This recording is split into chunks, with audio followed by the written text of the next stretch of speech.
ঈদ মুবারক, ঈদ মুবারক, ঈদ মুবারক। আপনাদের সবাইকে স্বাগত জানাচ্ছি আমি রাসেল। আশা করছি আপনারা সবাই ভালো আছেন, ভালোর দলে আছেন। আজকে এমন একটা সময় আমি আপনাকে স্টুডিওতে আমন্ত্রণ জানাচ্ছি বা স্টুডিও সেশনে আমন্ত্রণ জানাচ্ছি, যখন আপনি হয়তো ট্রাভেল করছেন, হয়তো গ্রাম থেকে শহরে যাচ্ছেন অথবা শহর থেকে গ্রামে, কিন্তু যাচ্ছেন আপনজনের কাছে, যাচ্ছেন ঈদের আনন্দ ভাগ করে নিতে। এবং শুরু করছি একটা ইমেল দিয়ে, তারপরে অতিথিরা একে একে স্টুডিওতে আপনাদের সাথে শেয়ার করবেন তাদের জানা, তাদের সংগ্রহ করা বা তাদের এক্সপিরিয়েন্স করা রক্তহীন করা সব ঘটনা। চলুন শুরু করা যাক। শুরুতেই একটি ইমেল।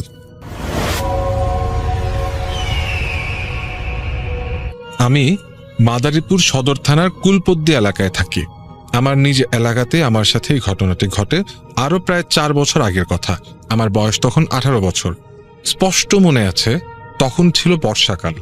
আমার একটা চাচাতো ভাই ছিল ফয়সাল, ও আমার সমবয়সী ছিল। ওই সময়টা বর্ষাকাল থাকায় চারিদিকে পানি এসে ভরে যায়।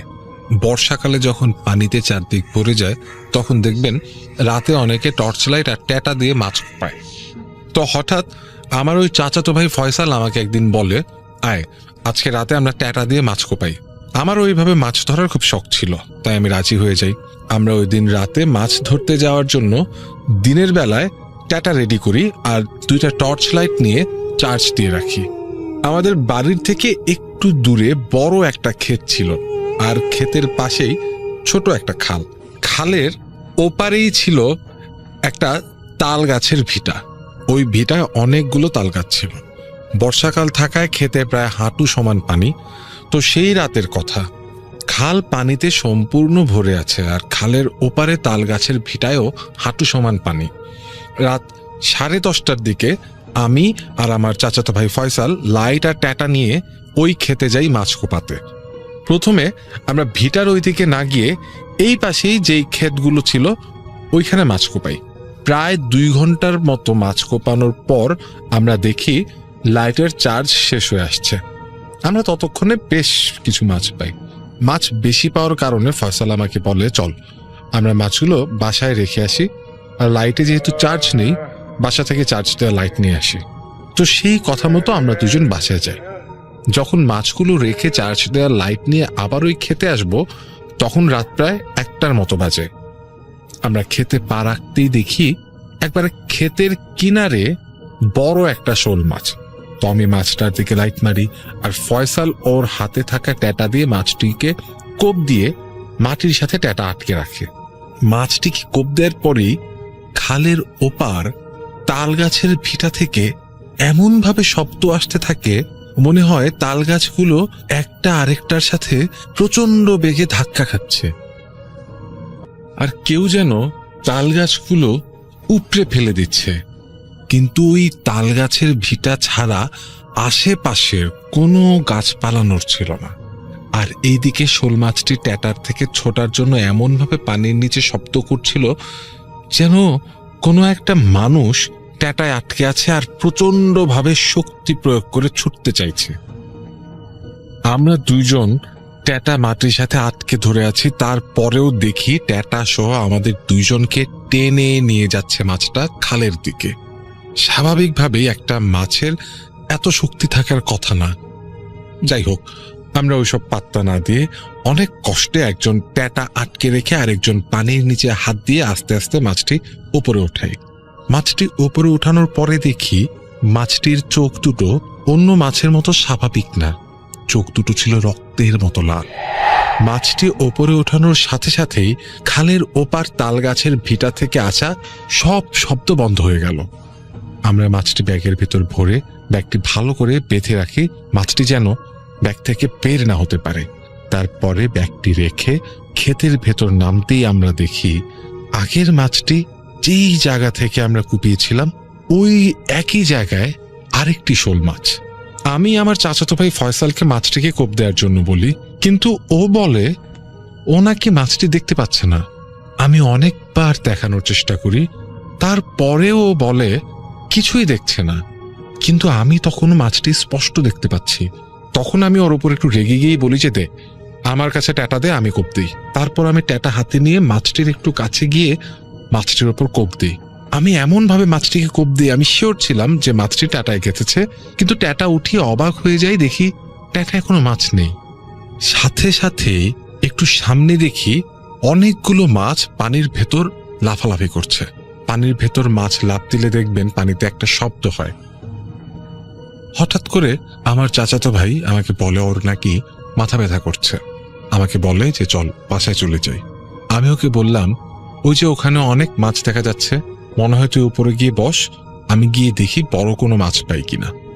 তারপরে আমি ওকে ওইখানে রেখে লাইট আর ট্যাটা নিয়ে একটু সামনে এগিয়ে দেখি যেই জায়গা থেকে মাছ লাফালাফির শব্দ আসছিল ওইখানে কোনো মাছ নেই, কিন্তু তার একটু সামনে থেকে ওই একই রকম মাছ লাফালাফির শব্দ আসছে।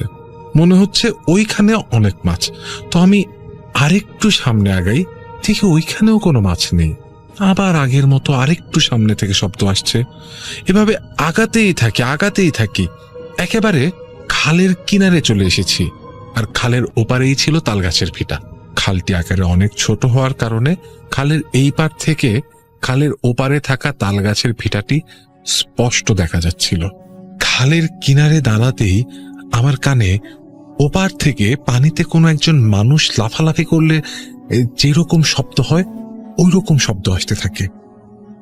ওই শব্দ পাওয়ার সাথে সাথে আমি তালগাছের ভিটার দিকে তাকাতেই দেখতে পেলাম 4-5 বছরের কুচকুচে কালো একটি বাচ্চা তালগাছের ওপর থেকে নিচে থাকা পানিতে লাফ দিয়ে পড়ল।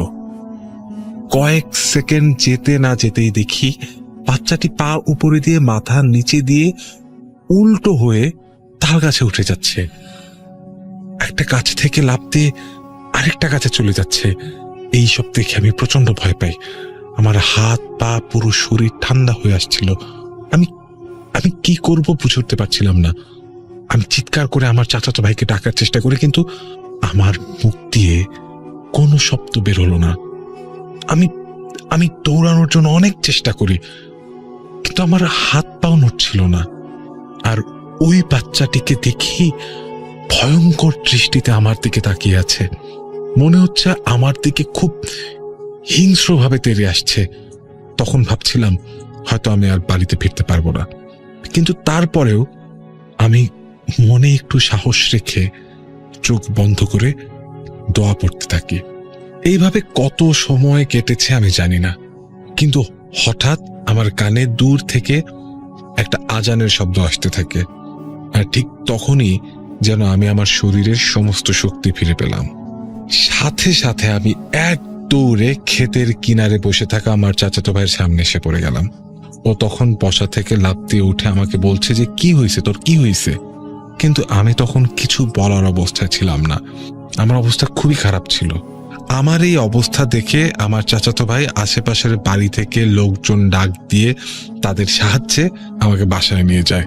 বাসায় নিয়ে যাওয়ার পরে ওই দিন আমার প্রচন্ড জ্বর আসে। তারপরে আমি একটু সুস্থ হওয়ার পরে আমার বাসার লোকজন আর আমার ওই চাচাতো ভাই কি হয়েছে আমার কাছে জানতে চাইলে আমি তাদের সবকিছু খুলে বলি।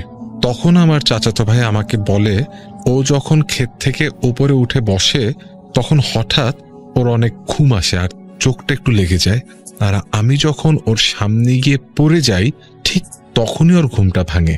এর মাঝে কি হয়েছে ও নাকি কিছুই জানে না। তারপরে আমার চাচাতো ভাই আমাকে যা বলল তা শুনে আমি আরো হতভম্ব হয়ে যাই। ও নাকি যখন মাছের ব্যাগটি হাতে নেয় তখন ওর মনে হয় ব্যাগের ভেতর কোনো মাছ নেই, হালকা, কিন্তু ব্যাগটি যেইভাবে বেঁধে রেখেছিলাম ঠিক ওইভাবেই বাঁধা আছে। তখন ও ব্যাগটি খুলে দেখে সত্যি ব্যাগের ভেতর কোনো মাছ নেই। ভালো করে চেক করে ও দেখে যে ব্যাগের কোথাও ছেঁড়া আছে কিনা, কিন্তু ব্যাগটির কোথাও কোনো ছেঁড়া ছিল না। তাহলে মাছটি কোথায় গেল আজও আমাদের এই প্রশ্নের জবাব অজানা। এইসব ঘটনা আমার বাবা মা শোনার পরে আমাদের বাড়ির পাশের মসজিদের ইমাম সাহেবকে দিয়ে আমাকে ঝাড়িয়ে আনে। তারপর আমি সুস্থ হয়ে যাই ঠিকই, কিন্তু এর 5-6 দিন পরেই আমার সাথে অদ্ভুত একটি ঘটনা ঘটে। এর পরের একদিন রাত প্রায় 8টার দিকে আমি একা একা বাসায় ফিরছিলাম। আমাদের বাসায় যাওয়ার সময় রাস্তার পাশেই একটা পুকুর আছে, আর পুকুরের অপোজিট সাইডে ছোট একটা বাগান। পুকুরের ওই জায়গা থেকে আমাদের বাসায় যেতে 1 মিনিটের মতো লাগে। তো আমি যখন পুকুরের কাছাকাছি আসি তখন দেখি কিছুদিন আগে আমি তাল গাছের ভিটায় কুচকুচে কালো যেই বাচ্চাটি দেখেছি, সেই একই বাচ্চা বাগানের দিক থেকে বের হয়ে আমার সামনের রাস্তা দিয়ে ক্রস করে পুকুরের ভেতর লাফ দিয়ে পড়ল। এই দৃশ্য দেখে আমি এক দৌড়ে বাসার দরজার সামনে গিয়ে পড়ে যাই। আমার পড়ার শব্দে আমার মা বের হয়ে আমার এই অবস্থা দেখে আমাকে তাড়াতাড়ি ঘরের ভেতর নিয়ে যায়, আমার হাত পায়ে তেল মালিশ করে দেয়। এর কিছুক্ষণ পরে আমি একটু সুস্থ হলে মা আমার কাছে জানতে চাইলে আমি সব খুলে বলি। তারপরে বাবা বাড়িতে আসলে মা বাবার কাছে সবকিছু বলেন। বাবা সবকিছু শোনার পর পরের দিন আমাকে আমাদের কুলপদ্দি এলাকার মাদ্রাসার হাফেজ সাহেবের কাছে নিয়ে যায়। আমি হাফেজ সাহেবের কাছে সব ঘটনা খুলে বলি। সবকিছু শোনার পর হাফেজ সাহেব আমাকে বলে, ওই দিন আমার যে শোল মাছটি কুপিয়েছিলাম সেটি আসলে কোনো মাছ ছিল না, সেটি একটি খারাপ জিন ছিল, যার কারণে আমার সাথে এই সব ঘটনা ঘটে। তারপর হাফেজ সাহেব আমাকে দুটো তাবিজ বানিয়ে দেয়। তাবিজ দুটো সবসময় আমার সাথে সাথে রাখতে বলে। আমি তাবিজ দুটো আমার সাথে দেওয়ার পর আমার সাথে আর তেমন কোনো প্যারানর্মাল ঘটনা ঘটেনি। আমি এখন সুস্থ আছি। তা এখন যেটা করব সেটা হচ্ছে সরাসরি চলে যাব আমরা আমাদের প্রথম অতিথি হিসেবে আছেন আজকে আফনান ভাই, তার কাছে চলে যাব এবং তার কাছ থেকে একটা ঘটনা শুনে আসবো। আশা করছি যে এই ঘটনাটা আপনাদের অনেক বেশি ভালো লাগবে। চলুন শুরুতেই চলে যায় আফনান ভাইয়ের কাছে। প্রিয় লিসেনার্স, আসসালামু আলাইকুম। আমি আফনান, আশা করি সবাই ভালো আছেন, সুস্থ আছেন। এবারের ঘটনাটি আমাদেরকে যিনি পাঠিয়েছেন তার নাম নাজমুল হক রাসেল। ওনার বাড়ি কিশোরগঞ্জ জেলার তারাইল উপজেলার জাওয়ার ইউনিয়নের ছনাটি গ্রামে। ঘটনাটি যখন ঘটেছে সময়কাল 2009 সাল। এখন অনেকেই মাদ্রাসায় ভর্তি হচ্ছে, তো ওনার কিন্তু ছোটবেলা থেকে ইচ্ছা ছিল মাদ্রাসায় উনি পড়বেন। মাদ্রাসার বাচ্চাদের আসা যাওয়া, চালচলন, কথাবার্তা এটা ওনাকে খুব টানতো। তো উনি মাদ্রাসায় ভর্তি হওয়ার জন্য বাড়িতে কান্নাকাটি শুরু করে দিয়েছেন। বাড়ির লোকজন শুরুতে তাকে মাদ্রাসায় ভর্তি করাতে আগ্রহী না হলেও পরবর্তীতে ছেলে মাদ্রাসায় পড়তে চাচ্ছে, পিতামাতা যদি এটা না করেন বিষয়টা কেমন দেখা যায়। তো ওনার আগ্রহ দেখেই পরিবার থেকে স্থানীয় একটি মাদ্রাসায় ভর্তি করে দেওয়া হয়। মাদ্রাসাটির নাম উল্লেখ করেন নাই, ওটা খুবই একটি ঐতিহ্যবাহী মাদ্রাসা ওনাদের এলাকার। মাদ্রাসাটার অবস্থান কিশোরগঞ্জের তারাইল উপজেলার জাওয়ার ইউনিয়নের পূর্ব জাওয়ার গ্রামে। ওই মাদ্রাসার পেছনেই ছিল একটি বিল। ওই বিলকে সবাই মরার চড়ার বিল বলে। ওই বিলেই নাকি ভয়ঙ্কর একটা জিনের বসবাস রয়েছে। তাকে গ্রামের সবাই মরার চড়ার আবু বলতো। এই মরার চড়া বিল শুষ্ক মৌসুমে শুকিয়ে যায়, ধান চাষ হয়, আর বর্ষার মৌসুমে পানিতে থই থই করে অনেক মানুষ সেখানে মাছ ধরে। তো মাদ্রাসায় যাওয়ার পর মাদ্রাসার যিনি শিক্ষক রয়েছেন উনি খুব কঠোরভাবে কিছু নির্দেশনা দেন। সবাইকে বলে দেন যে নতুন যারা আসছো তারা খুব সাবধানে এই বিষয়গুলো মেনে চলবা। প্রথমত, রাতের বেলা একা কেউ বাইরে যাবা না, নিশ্চয়ই যাবা তবে সাথে কাউকে নিয়ে যাবা। রাতে বাইরে যদি বের হও তখন কেউ যদি তোমাদেরকে ডাকে এই এদিকে আয় এদিকে আয়, তখন বলবা যে ওস্তাদ বলছে পান খেয়ে যান, মানে ওস্তাদ পান খেয়ে যেতে বলছেন। তো স্থানীয় যেই ল্যাঙ্গুয়েজ, আঞ্চলিক ভাষায় ওই হুজুর বলেছেন যে এটা বলবা যে ওস্তাদ বলছে পান খেয়ে যাইতান। এইটা বলার পর নাকি আর ডাকবে না, মানে হুজুর পান খাওয়ার দাওয়াত দিছে, এটার পরে এটা চুপ হয়ে যাবে আর ডাকবে না। তো এই কথাগুলো হুজুররা বলেছিলেন কারণ হচ্ছে অনেক স্টুডেন্ট যেহেতু ওখানে পড়ে, রাতের বেলা বাইরে বের হলে তার খুবই পরিচিত কোনো আত্মীয়ের গলা নকল করে বা বেশ ধরে অনেককেই নাকি বাইরে নিয়ে যেত। অনেক স্টুডেন্ট বিপদেও পড়েছে। এই কারণেই ওস্তাদজি সতর্ক করেছিলেন নতুন করে কোনো অনাকাঙ্ক্ষিত ঘটনা যেন না ঘটে। আর প্রতিনিয়তই তো অনেক ছোট ছোট বাচ্চারা এসে ভর্তি হয়। আমাদেরকে যিনি ঘটনা পাঠিয়েছেন নাজমুল হক রাসেল ভাই, উনি তো সময় ছোট ছিলেন, এই কারণে ওনাদেরকেও তো বিষয়টা জানতে হবে। হুজুর এই কারণেই বিষয়গুলো নতুনদেরকে জানিয়েছিলেন। তো মাদ্রাসায় যাওয়ার পর হুজুরের কথা যখন শুনলেন আরও কিছুটা জানতে তো আগ্রহ হবে, এটাই স্বাভাবিক। গ্রামের একজন মুরব্বীর কাছ থেকে কিছু তথ্য জানলেন এই রাসেল ভাই। ওই মরার চড়ার বিল একটি জিন রয়েছে। এটি নাকি একটা বামন আকৃতির জিনের বেশে থাকে। উচ্চতা 2-3 বছরের বাচ্চা যতটুকু উচ্চতা হয় সাধারণত আমাদের দেশে ওই রকম। 2009 সালের আগে ওই ইউনিয়ন একজন চেয়ারম্যান ছিলেন যার নাম হচ্ছে শাহরিয়ার খান। তার ছোট ভাইয়ের নাম ছিল পল্টু। ওই পল্টু প্রতি বছর ওই মরারচরা বিল সরকারের কাছ থেকে 1 বছরের জন্য ইজারা নিত। মাছ ধরার মৌসুমে পানি কমে যাওয়ার যখন সময়টা আসে তখন অনেক মানুষ তো রাতের বেলা মাছ ধরার জন্য বের হয়। পল্টু ওই বিলটা সরকারের কাছ থেকে ইজারা নিয়ে ওই বিলে যত মাছ রয়েছে সেই মাছগুলো ধরতো, বিক্রি করত, এটাই ছিল তার ব্যবসা। তো পল্টুর লোকজন ছিল পাহারা দেওয়ার জন্য, যাতে করে কেউ মাছ ধরতে না পারে, যেহেতু সে একটা টাকা পয়সা খরচ করে সরকারের কাছ থেকে ইজারা নিয়েছে, যাতে করে কেউ মাছ চুরি করতে না পারে তার লোকজন সেটা দেখত। পল্টু নিজেও মাঝে মাঝে বিল পরিদর্শনে আসতো, আর তার বাড়িও ওই বিলের কাছেই। তার একটা বাইক ছিল, এই বাইকটা জাম্পিং বাইক বলা হতো, কারণ আমরা নিজেরাও দেখেছি, এখনো মাঝে মাঝে দেখা যায় এক ধরনের প্লাস্টিকের বডির বাইক, যেটার বডির বেশ কিছু অংশ প্লাস্টিকের, এগুলো জাম্প করতে পারে। ছোটবেলা আমরা দেখতাম, এখন যদিও খুব কম দেখা যায়। তো উনি ওই ধরনের একটা বাইক চালাতেন। তো ফজরের সময় একবার আসছেন বিল পরিদর্শনে, পানি কম, অনেক জায়গায় সেচ দেয়া হচ্ছিল। তখন এই যে পল্টু তার ওই বাইকটা নিয়ে বিলের পাশের রাস্তায় দাঁড়ায়। হঠাৎ করে সে লক্ষ্য করে কে যেন মনে হচ্ছে কিছু একটা ধরাধরি করছে, ধস্তাধস্তি করছে। তো পল্টু মনে করেছে কেউ হয়তো বা মাছ চুরি করছে, তাই সে চিৎকার করে বলল, এই কে রে ওখানে? তো 1-2বার বললেও কোনো উত্তর আসলো না। তো 3বারের বার যখন আবার ডাক দিয়েছে তখন ওইখান থেকে উত্তর আসে যে আমি এখানে। তখন পল্টু বলল, তুই কি মাছ ধরতেছিস? তখন ওইখান থেকে বলে, হ্যাঁ মাছ ধরি। তখন পল্টু বলে, এই তুই মাছ ধরিস কেন? তুই জানিস না এই বিলটা আমি সরকারের কাছ থেকে লিজ নিছি? তখন ওই জিনিসটা বলে ওঠে, ধরবো, বেশি করে ধরবো। এই তুই কি করবি রে পল্টু? এই কথা শোনার পর স্বাভাবিকভাবে যে কোনো মানুষের মেজাজ তো গরম হবে, কারণ তার ইজারা নেয়া বিল আর একজন মাছ ধরতেছে, আবার তার নাম ধরে ডাকাডাকি করতেছে বেয়াদবের মতো। কারণ পল্টু তো একজন বেশ পূর্ণবয়স্ক মানুষ ছিলেন, আর পল্টু দেখতেছেন এই যেই জিনিসটা কথা বলতেছে এটা 2-3 বছর বয়সী বাচ্চার উচ্চতার সমান। তখন পল্টু বলতেছে, তুই দাঁড়া এখানে, আমি আসতেছি। এই বলে উনি বাইকটা রাস্তায় রেখে সে ওইদিকে আগানো শুরু করেছে। পল্টু কিন্তু ওইটাকে সাধারণ মানুষই মনে করেছে। তখন তো ফজরের সময় আর কি, আলো উঠে গেছে, তখনও লোকজন খুব একটা নাই ওইদিকে। তো পল্টুর আসার কথা শুনে ওই ছেলেটা বললো, আয় এদিকে আয়, দেখাচ্ছি তোকে মজা। এতটুকু ছোট একটা বাচ্চা যদি এই ধরনের কথা একটা বড় মানুষকে বলে, স্বাভাবিকভাবে একটা বড় মানুষের মেজাজ আরো বিগড়ে যাবে। পল্টু তো রাগে ক্ষোভে ফুসতে ফুসতে ওইটার দিকে গেছে।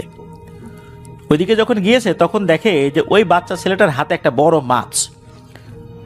পল্টু রাগে ওই ছেলেটার গলার ওখানে চাপ দিয়ে ধরেছে। আর তখন দেখা গেল এক ভয়ঙ্কর দৃশ্য, ওই ছেলেটা আস্তে আস্তে বড় হচ্ছে, অল্প সময়ের মধ্যে বড় হয়ে ওই পল্টুর সমান হয়ে গেল। তখন পল্টু ভয়ে গলা ছেড়ে দিয়েছে দৌড়। কোনো রকম ভাবে সে তার বাইকের কাছে পৌঁছায়, দ্রুত বাইক স্টার্ট দিয়ে বাড়িতে চলে যায়। যাওয়ার সময় পেছনে একটা আওয়াজ শুনতে পায় যে ওই অবয়বটা বলছে, পল্টু রে, আজকের মতো তোকে ছেড়ে দিলাম, আবার যদি এইখানে তোকে দেখি মনে রাখিস তোর জীবনের শেষ দিন হবে। এই ঘটনার পর যখন ইজারার মেয়াদটা শেষ হয়ে যায়, এরপর থেকে আর কখনোই পল্টু ওই বিল ইজারা নেয় নাই। তো এই ঘটনাটা ওই মুরব্বী বলেছিলেন রাসেল ভাইকে। এই ঘটনা শোনার 1 থেকে 1.5 মাস পরের কথা, রাসেল ভাইয়ের আম্মু বাড়ি থেকে আসার সময় চিড়া ভাজা, চালের গুঁড়া, এই জিনিসগুলো দিয়ে দিয়েছে রাসেল ভাইকে মাদ্রাসায় যাওয়ার সময়। তো মাদ্রাসা আসার পর যখন এগুলো খেয়েছেন তখন ওনার তো পেটে ব্যথা শুরু করেছে, খুব পেটে ব্যথা। তো শুধু পেটে ব্যথা বললেই এটা হবে না, সাথে সাথে তার ডায়রিয়াও শুরু হয়েছে। এখন রাতের বেলা এখান তো বাইরে যাওয়া নিষেধ, এটা একটা সমস্যা হলো যে ঘন ঘন বাইরে যেতে হবে, ওয়াশরুমে যেতে হবে। পারতপক্ষে উনি বাইরে যেতে চাচ্ছিলেন না, কিন্তু কি করবেন, বাইরে তো যেতেই হবে। এখন উনি হঠাৎ করে আওয়াজ শুনতে পেলেন যে সদ্য ভূমিষ্ঠ হওয়া বাচ্চা যেভাবে কান্না করে ঠিক তেমন করে কান্না কেউ করছে, এমন কান্নার আওয়াজ আসছে। তো ওনাদের হেফজ বিভাগের পেছনে দক্ষিণ সাইডে নুরানি বিভাগ থেকে পশ্চিম সাইডে আর কি বড় হুজুরের কবর রয়েছে, মানে ওই মাদ্রাসা যিনি বড় হুজুর ছিলেন তার কবর রয়েছে। সেই কবরের পাশ থেকে কান্নার আওয়াজটা আসছিল।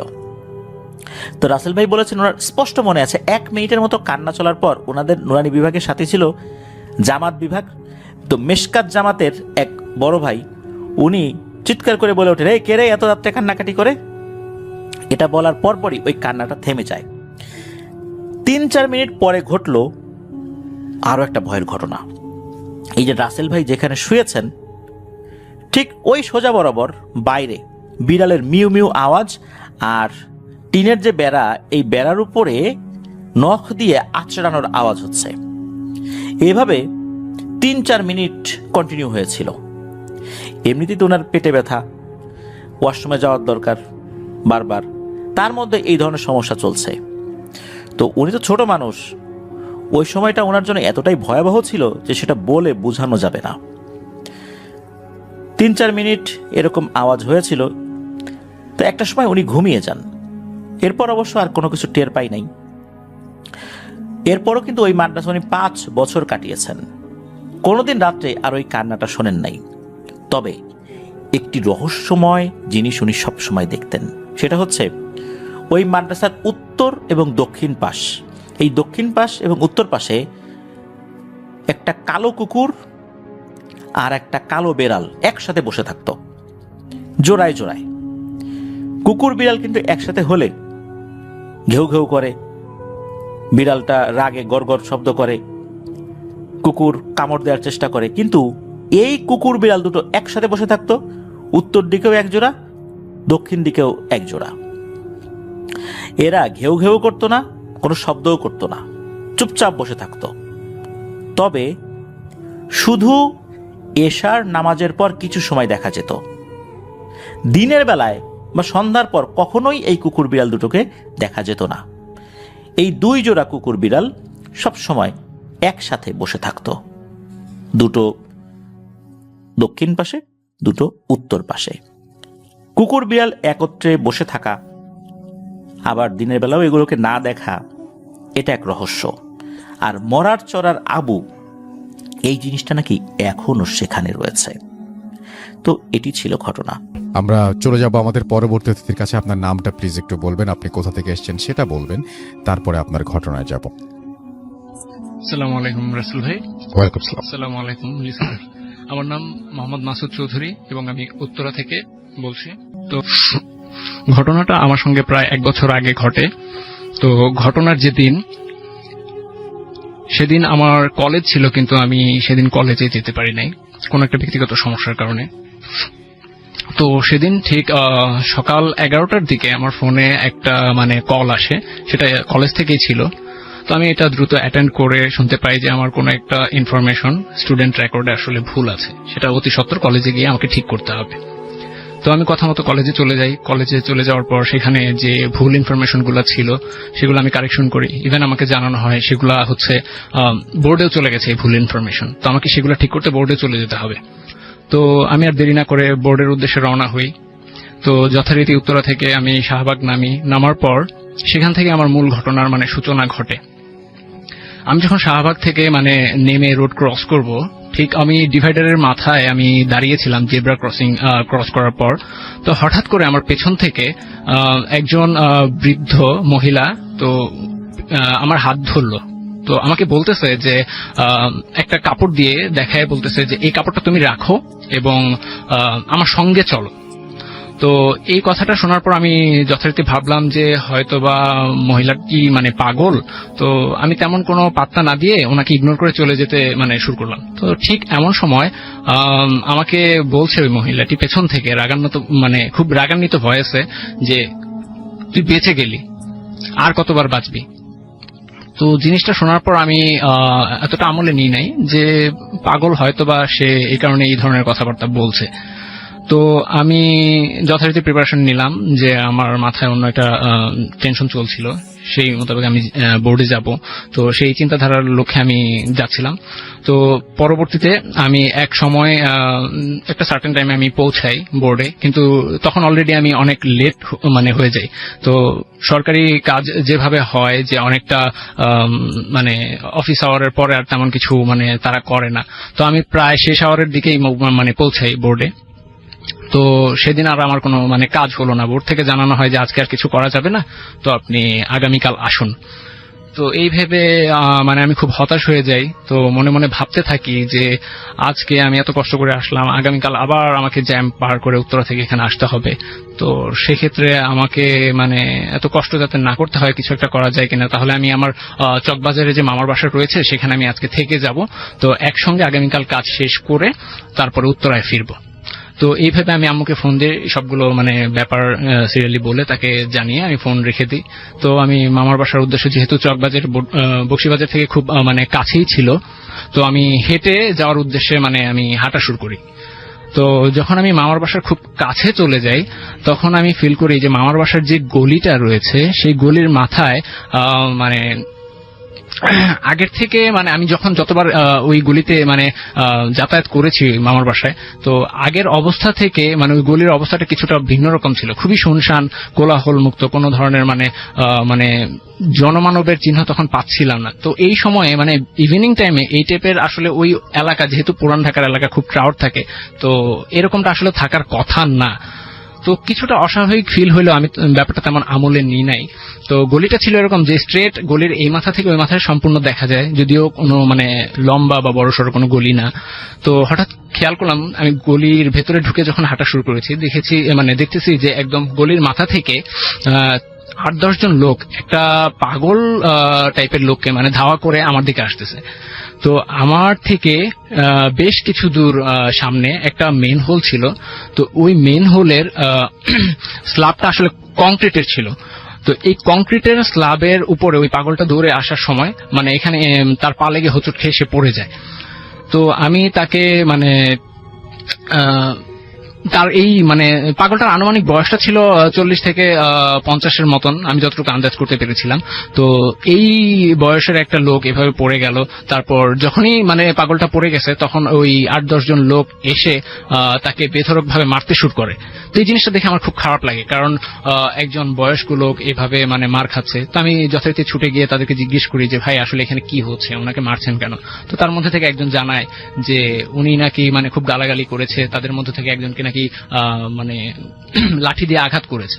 তো আমি এটা শোনার পর মানে একটু অন্যরকম না ভেবেই আমি তাদেরকে সরিয়ে লোকটাকে নিয়ে ফার্মেসির দিকে যাই। কারণ লোকটার যখন আমি মাটি থেকে তুললাম তখন দেখি যে ওনার গালে, তারপরে হচ্ছে ওনার হাঁটুতে অনেকটা ছিলে গেছে, আর নাক দিয়ে টপটপ করে রক্ত পড়তেছে।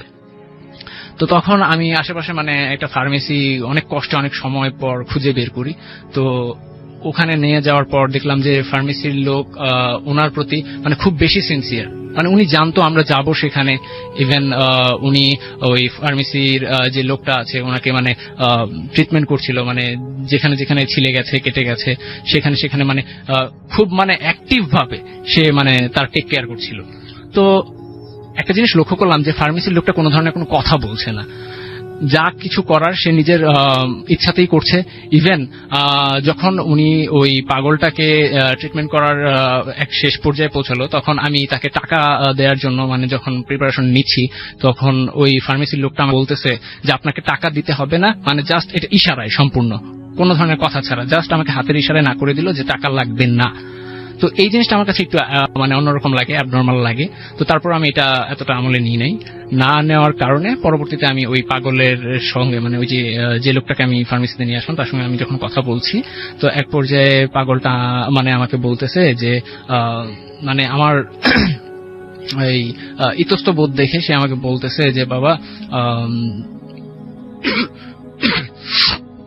ইতস্তত বোধ দেখে সে বলতেছে বাবা শান্ত হও। ইভেন সে তার এই খারাপ অবস্থা দেখে আমি তাকে কিছু টাকা মানে অফার করি, আমার পকেট থেকে কিছু টাকা বের করে তাকে আমি দিই। দেওয়ার পরে সে এই টাকাটা নেয়।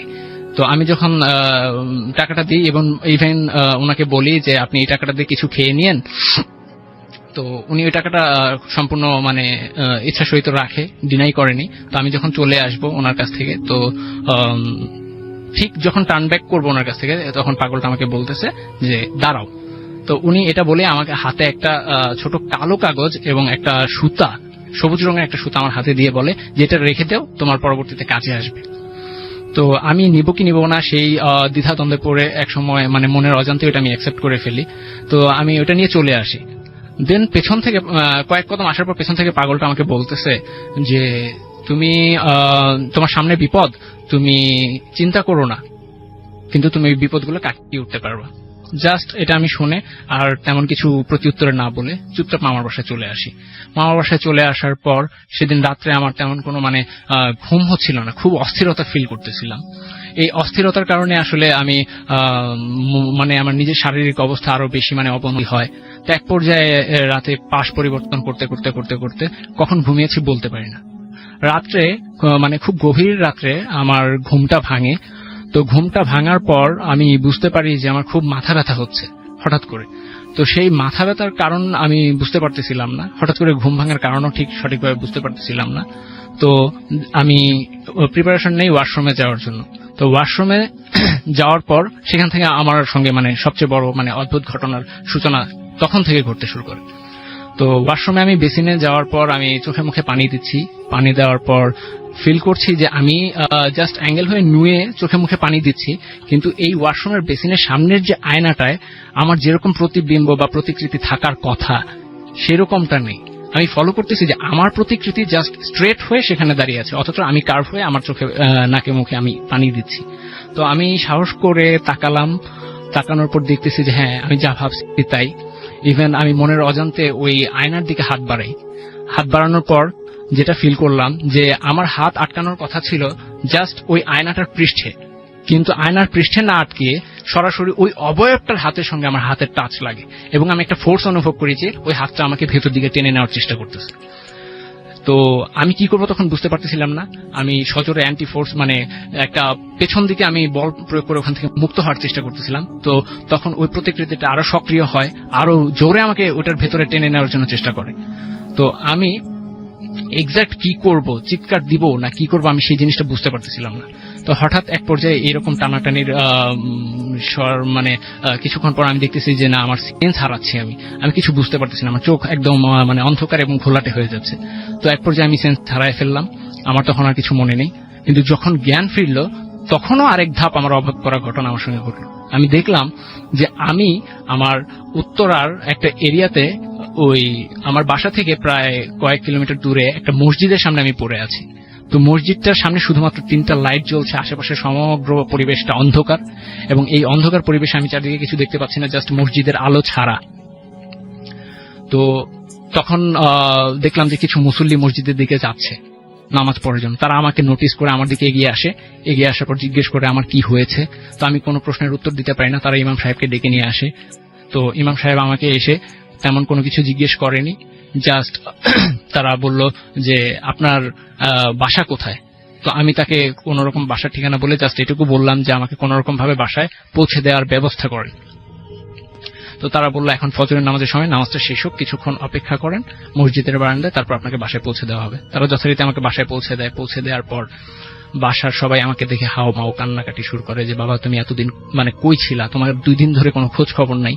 তো যখন আমি শুনলাম বাসার সবার কাছ থেকে আমি 2 দিন ধরে বাসায় মিসিং, তখন আরো একটা ধাক্কা আমার উপর পড়ে।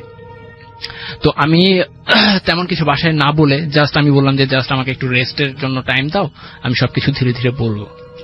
তো এর মধ্যে আম্মু যথারীতি আমাকে বলার চেষ্টা করে যে তোমাকে আমি কত জায়গায় খুঁজেছি, 2 দিন ধরে তোমাকে পাইনি, প্রত্যেকটা রিলেটিভের বাসায় খুঁজেছি, বিভিন্ন জায়গায় গিয়ে তোমাকে খুঁজেছি, বিভিন্ন মানুষের কাছে ফোন দিয়ে খুঁজেছি, কারোর কাছে তোমার কোনো মানে পাত্তা পাইনি। তো অবশেষে ধৈর্য হারা হয়ে আল্লাহর কাছে প্রার্থনা করা ছাড়া আর কিছু উপায় ছিল না।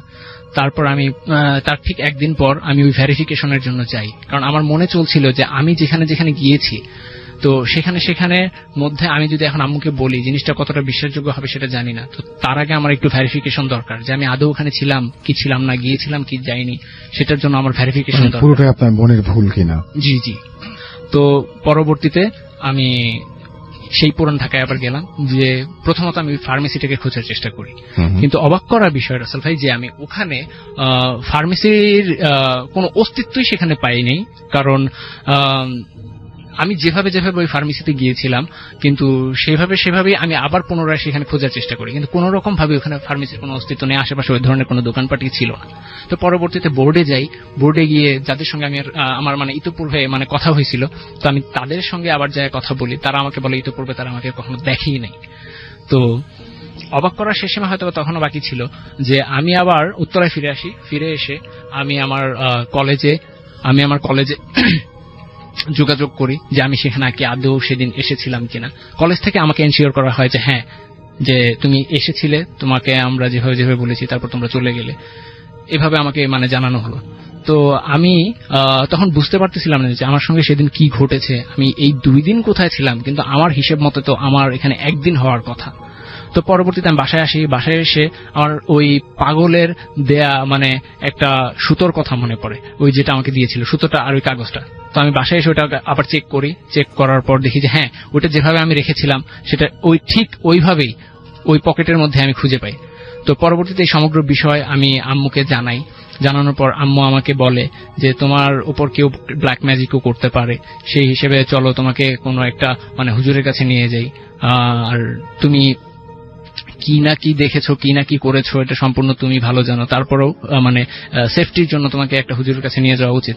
তো আমিও যেহেতু ব্ল্যাক ম্যাজিকে বিশ্বাসী এবং এটা খুব মানে ভয় পাই, সেক্ষেত্রে আমি আম্মুর সঙ্গে চলে গেলাম এক হুজুরের কাছে। তো হুজুর আমাকে বললো যে তোমাকে কোনো ব্ল্যাক ম্যাজিক করা হয় নাই, তোমার একটা মানে খুব খারাপ একটা আত্মা বা কোনো একটা জিন বা কিছুর একটা মানে নজর পড়েছে তোমার উপর, যার জন্য তোমার সঙ্গে এই ঘটনাগুলো ঘটছে।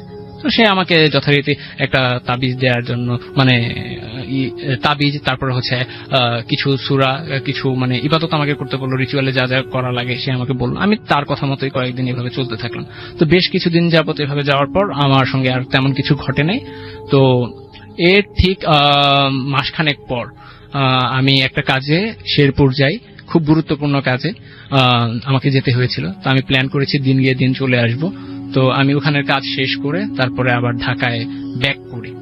তো এই ব্যাক করার সময় আমার সঙ্গে আবার অদ্ভুত ঘটনা ঘটে, যেটা হচ্ছে আমি শেরপুর থেকে খুব মানে সন্ধ্যায় রওনা দিয়েছিলাম। রওনা দেওয়ার পর এক সময় আমি যখন রাস্তার মধ্যে যখন আমি ময়মনসিংহ পার হওয়ার পর বালুকা নামক একটা জায়গায় বাসটা মানে একটু মানে অন্যরকম, মানে বাসে বিভিন্ন ধরনের অ্যাবনর্মাল ঘটনা শুরু হয়। যেমন হচ্ছে খুব রানিং অবস্থায় থেকে মানে বাসের ইঞ্জিনের স্টার্ট বন্ধ হয়ে যাওয়া, তারপর ফাইনালি এরকম করতে করতে বাস টোটালি মানে নষ্টই হয়ে যায়, ওটা আর মানে যাবে না এক সময় জানায়। তো পরবর্তীতে বাসের কন্ট্রাক্টর আমাকে বলে যে আপনারা যারা যারা যাত্রী আছেন তো সবাই এখানে নেমে যান, বাকি টাকা নিয়ে আপনারা মানে অন্য বাসে ওঠার চেষ্টা করুন, বাস তো আর এখন মানে যাবে না, যেহেতু বিকল হয়ে গেছে, আপনারা নিজেদের মতন চেষ্টা করে যান। তো আমি যথারীতি আর কথা না বলে বাস থেকে নেমে হাঁটা শুরু করি। তো তখন দেখি আনুমানিক ঘড়িতে 8টা থেকে 8:30টার মতন সময় হবে।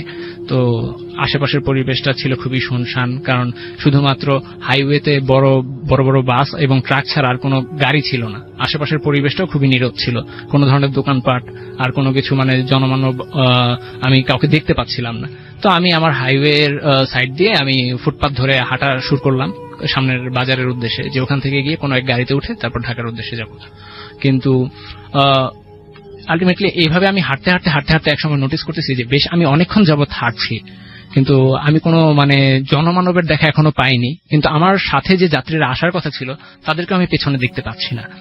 তো এক সময় আমি ফিল করলাম যে আমি এখন আর ফুটপাতে নেই, আমি হাইওয়ে বরাবর হাঁটতেছি। ইভেন আমার চতুর্দিকের পরিবেশটা ঘুটঘুটে মানে কালো অন্ধকার হয়ে গেল। তো আমি তখন কি করব না করব বুঝতেছি না, যে আমি তো ফুটপাথ ধরে হাঁটছিলাম আর পরিবেশটাও তো এতটা শান্ত মানে কখনোই ছিল না। তো যখন আমি মানে নিজেকে আবিষ্কার করলাম হাইওয়ের মাঝখানে, তখন দেখতেছি পেছন থেকে বিশাল একটা আলোর উৎস আসতেছে আমার দিকে, মানে আমার শ্যাডোটা ধীরে ধীরে সামনের দিকে লম্বা হচ্ছে। তো আমি যখন টার্ন ব্যাক করে পেছনে তাকালাম, তখন দেখতে পাচ্ছি যে বিশাল একটা আলোর অংশ, মানে সূর্যের একটা খণ্ডিত অংশ বলা যায়, যে এত পরিমাণে আলো, চোখ জাস্ট ফ্ল্যাশ হওয়ার মতন। তো আমি সেদিকে বিস্মিত হয়ে তাকায় আছি। তারপর দেখতেছি যে ওই আলোর উৎস থেকে হাজার হাজার মানে ঘোড়ার গাড়ি আসতেছে, এবং এই প্রত্যেকটা ঘোড়ার গাড়ি সম্পূর্ণ প্রকার মানে সোনালী বর্ণের। ঘোড়া থেকে গাড়ি শুরু করে সবগুলা মানে সোনালী বর্ণের। ইভেন ওই গাড়ির উপরে একটা করে মানে হিংস্র পশু, যেগুলো খুবই দেখতে কুৎসিত আকৃতির, আমরা বিভিন্ন হলিউড সিনেমায় দেখে থাকি। তো এই ধরনের কুৎসিত এক একটা পশু এক একটা গাড়ির উপর মানে বসে।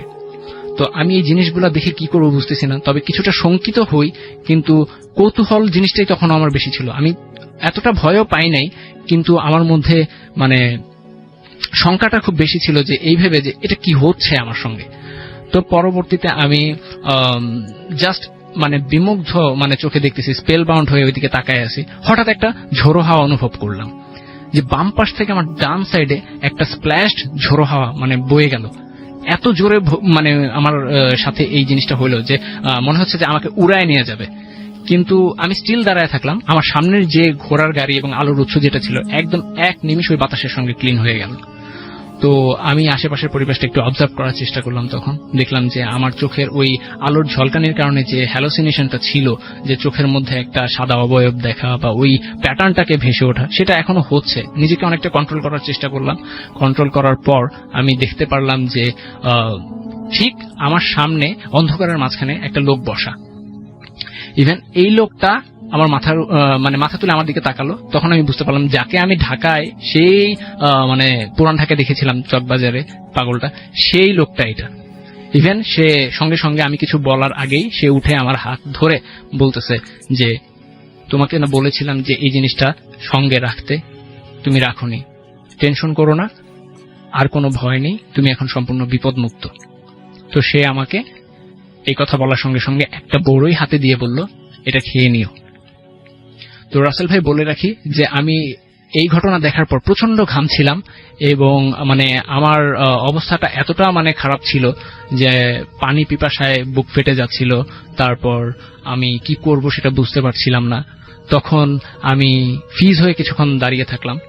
তো ধীরে ধীরে দেখতে পেলাম যে আমি যে পূর্ব অবস্থায় ছিলাম, রাস্তার পাশে দাঁড়ানো, ইভেন আগের যে পরিবেশটা ছিল স্বাভাবিক নর্মাল হাইওয়ে ধরে গাড়ি যাওয়া, সেগুলো একদম সিম্পলি ভাবে আগের মতো হয়ে গেছে। তো তখন আমি আমার যখন ইনসেন্সে সঠিকভাবে আসলাম, তখন আমি আমার পকেট থেকে ফোন বের করে দেখি যে তখন রাত প্রায় 2টো ক্রস করে গেছে।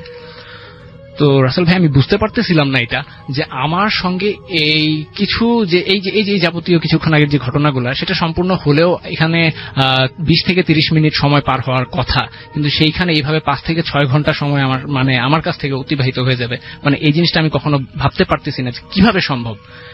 তো আমি কি করব সেটা বুঝতে না পেরে হঠাৎ করে একটা হর্নের শব্দ মানে কানে আসতেছে, যে দেখতেছি একটা বাস আসতেছে আমার সামনে। তো আমি কিছু না বলার আগেই বাসটা আমার সামনে এসে থামলো। সে মানে আমাকে মানে সেই বাসের যে হেল্পার ছিল সে আমাকে ইতস্ত মানে করতেছে যে সেই বাসে উঠার জন্য। আমি কিছু না ভেবে কিছু না বলে সরাসরি বাসে উঠে যাই। বাসে উঠার পর আমি হঠাৎ করে খেয়াল হয় যে আমার আম্মুকে ফোন করা উচিত। তো আমি মোবাইলটা বের করে আমি আম্মুকে আবার কল দিতে যাব, তখন হাজার চেষ্টা করে আমি আম্মুর সঙ্গে কানেক্ট হতে কোনোভাবেই পারছিলাম না। তো এক সময় আমি মানে যখন খুব মানে বারবার ফোন দিয়ে ব্যর্থ হচ্ছি, তখন আমি ফোনটা পকেটে রেখে দিই। রেখে দেওয়ার পর আমি ওই বড়ইটা যেটা পাগলটা দিয়েছিল সেই বড়ইটা আমি খেয়ে নিই। তবে অবাক করার বিষয় রাসেল ভাই এটাই যে আমি যখন বড়ইটা খাই, তখন আমার যে ওই টায়ার্ডনেস যেটা ছিল, আমার শরীর দিয়ে ঘাম ঝরা, ইভেন আমার এই যে তৃষ্ণায় বুকটা ফেটে যাওয়া, এই সমস্ত নেগেটিভ জিনিসের অবসান আমার সাথে সাথেই হয়েছে। ইভেন যখন আমি বড়ইটা খাই, তখন মানে আমার কাছে এমন মনে হচ্ছিল রাসেল ভাই যে আমি এরকম স্বাদের বড়ই আর কখনো খাই নাই। এটা অত্যন্ত সুস্বাদু একটা বড়ই ছিল, যেটা আমাদের এই যে অ্যাজ ইউজুয়াল যে বড়ই আমরা বাজার থেকে কিনে খাই সেরকম কখনোই ছিল না। তো আমি ঢাকায় পৌঁছাইতে প্রায় তখন রাত শেষ হয়ে ফজরের নামাজের পরে 4টা থেকে 5টা এরকম সময় হয়ে যায়। তো আমি বাসায় পৌঁছানোর পর সবাই আমাকে জিজ্ঞেস করতে থাকে, এত রাত্রে কেন বাসায় এসছো, তোমাকে সারাদিন খুঁজে পাইনি, ফোন করেছি তোমাকে, তো তোমার কি হয়েছিল, এরকম অ্যাবনর্মাল অ্যাটিটিউড তোমার কাছ থেকে মাঝে মাঝেই পাওয়া যায়, এখন কি কোনো কিছু তোমার সঙ্গে ঘটেছিল কিনা, বিভিন্ন প্রশ্ন করতে থাকে। তো আমি সেগুলোর উত্তর না দিয়ে জাস্ট এটুকুই বলি যে আমার কাজ শেষ করতে দেরি হয়ে যায় এবং খুব রাত্রে আমি রওনা দিই, যার কারণে আমার আসতে দেরি হয়েছিল। তো এরপর থেকে রাসেল ভাই আমার সঙ্গে আর কোনো কিছু ঘটে নাই। এই ঘটনা সম্পর্কে আমি বাসায়ও তেমন কিছু আর কখনো বলি নাই। আর এর ঠিক কিছুদিন পর একদম শেষ পর্যায়ে আমি তার ঠিক 3 থেকে 4 মাস গ্যাপে আমি ওই পাগলটাকে স্বপ্নে দেখি। স্বপ্নে দেখার পর সেই পাগলটা আমাকে বলে যে তোমাকে দেয়া যে সবুজ সুতোটা আর ওই কালো কাগজ যেটা আছে সেটা তুমি এক নদীতে ফেলে দিও। আচ্ছা, আলটিমেটলি আমি সেই কথা মোতাবেক আমি ওইটা ফেলে দিই। দেন এরপরে আমার সঙ্গে তেমন আর কিছু ঘটেনি রাসেল ভাই। তো এই ছিল আমার ঘটনা রাসেল ভাই। আচ্ছা, এই যে আপনার কাছে একটা প্রশ্ন করতে চাই যে কেউ যদি আপনার ঘটনাটা বিশ্বাস না করে তাদের জন্য আপনার কি বলার আছে? আমার রাসেল ভাই এখানে একটা কথা, যে আমি একটু পেছনে ফিরে যাই এই প্রসঙ্গে, যে আমি যখন মানে এই ঘটনাটা সম্পূর্ণ মানে এক্সপিরিয়েন্স করি তার ঠিক মাস খানেক পর আমি এই নিয়ে নেটে একটু ঘাটাঘাটি করি। তখন সেখানে কিছু জিনিসের আমি মানে রেফারেন্স পাই, সেটা হচ্ছে টাইম লুপস অ্যান্ড হচ্ছে প্যারালাল ওয়ার্ল্ড। সো এখানে কিছু জিনিসের বর্ণনা ছিল যে প্যারালাল ওয়ার্ল্ডে কিছু জিনিস এরকম সংযোগ হতে পারে, যখন বাস্তবিক জীবনে কোনো জিনিস ঘটে যায় তখন সেই জিনিসের কানেকশন যখন প্যারালাল ওয়ার্ল্ডের সঙ্গে হয় তখন এই জিনিসটা টাইম লুপস হয়। যেমন বাস্তবিক দিক থেকে যেমন সাপোজ 1 মিনিটের ঘটনা প্যারালাল ওয়ার্ল্ডে গিয়ে সেখানে 1 ঘন্টাও হতে পারে। না, সেটা তো আমরা জানি, সেটার ব্যাখ্যা আছে, আমি সেটা নিয়ে বলছি। আমি বলছি আপনার এই ঘটনা যদি কেউ অবিশ্বাস করে, আপনি তো মানে আপনি প্যারালাল ওয়ার্ল্ড থাকুক, টাইম লুপ যা বলছেন সবই ঠিক আছে, বাট আপনার ঘটনাটি আপনি যে বলছেন তার মানে হচ্ছে আপনি যে ঘটনাটি বলছেন আপনাকে অবিশ্বাস করা, সেক্ষেত্রে আপনার কি বলার আছে আমি সেটা বলছি। জি রাসেল ভাই, আমি বলছি তো আমি এই সম্পূর্ণ কিছু বিচার বিশ্লেষণ করার পর তখন আমি এটাই সিদ্ধান্ত নিয়েছি যে আমার সঙ্গে এই জিনিসটা যদি ঘটে থাকে তাহলে সেক্ষেত্রে এটার অস্তিত্ব আছে, আর যদি না ঘটে থাকে তাহলে আমি সম্পূর্ণ অন্য কোনো মানে সেন্সে ছিলাম যেটা আমার পক্ষে মানে ধরা সম্ভব নয়। তো আমি নিজেকে যখন বিশ্বাস করেছি যে হ্যাঁ সম্পূর্ণরূপে এটা আমার সঙ্গে ঘটেছে, তখন আমি বললাম যদি আমি কখনো কারোর সঙ্গে এই ঘটনা শেয়ার করি, যদি তারা কখনো এটা বিশ্বাস করে বা না করে, যদি করে তাহলে সেক্ষেত্রে অল ওকে, ঠিক আছে, কিন্তু এটা জানি যে আমার পক্ষে এটার সত্যতা কতটুকু। আর যারা বিশ্বাস করবে না তাদের ক্ষেত্রে এটাই বলার উদ্দেশ্য যে যদি কখনো তারা প্যারানর্মাল মানে অ্যাক্টিভিটি মানে কখনো এই টাইপের কিছু মানে ফিল করে, তারা কখনো এটা ডিনাই করতে পারবে না। আর প্রকৃতপক্ষে যারা ভূত বা প্যারানর্মাল জিনিস বা আত্মা এইসব জিনিস অবিশ্বাসী, তারা আমি মোস্ট প্রবাবলি এটা দেখেছি যে 90 থেকে 95% তারা কখনো এটা এক্সপিরিয়েন্স করে নাই। এক্সপিরিয়েন্স করে কখনো অবিশ্বাস করেছে এরকমটা আমি এখনো দেখি নাই। তো যারা যদি কখনো কেউ এরকম অভিজ্ঞতার সম্মুখীন হয় তারা মাস্ট বি এটা বিশ্বাস করতে বাধ্য হবে। Thank you so much. আমরা চলে যাব আফনান ভাইয়ের সাথে, কোনো কথা হবে না, সরাসরি ঘটনায় চলে যাব। আমাদের আরো অনেক অতিথি আছেন, চলে যাই সেকেন্ড ঘটনায় এবং তারপরে আবারও ফিরে আসবো। আশা করছি সেই পর্যন্ত আমাদের সঙ্গে থাকবেন। এবারের ঘটনাটি আমরা যার কাছ থেকে পেয়েছি তার নাম মোহাম্মদ হাসান মাহমুদ। ওনার বাড়ি শরীয়তপুর জেলার গোসাইরহাট উপজেলার কোদালপুর ইউনিয়নের বালুরচর বাজার নামক গ্রামে। উনি একজন রেমিটেন্স যোদ্ধা ভাই, বর্তমানে রয়েছেন ওমানের মাস্কাটের আল বারকা নামক এলাকায়। ঘটনাটি মূলত ওনার ছোট ভাই খোরশেদ এবং ওনার মামা দুঃসম্পর্কের মামা যার নাম হচ্ছে মানিক, ওনাদের সাথে ঘটে যাওয়া ঘটনা। ঘটনাটি ওনার নিজ বাড়িতেই ঘটেছে। তো বাড়ির বর্ণনাটা আমরা একটু দেই, তাহলে লিসেনারদের বুঝতেও সুবিধা হবে। ওনাদের বাড়িটা মেইন রাস্তার পাশে, ওনাদের বাড়ির পেছনে রয়েছে মেইন রাস্তা, আর ওনাদের বাড়ির সামনে রয়েছে একটি নদী, সেটা তেমন বড় না আবার খুব ছোটও না।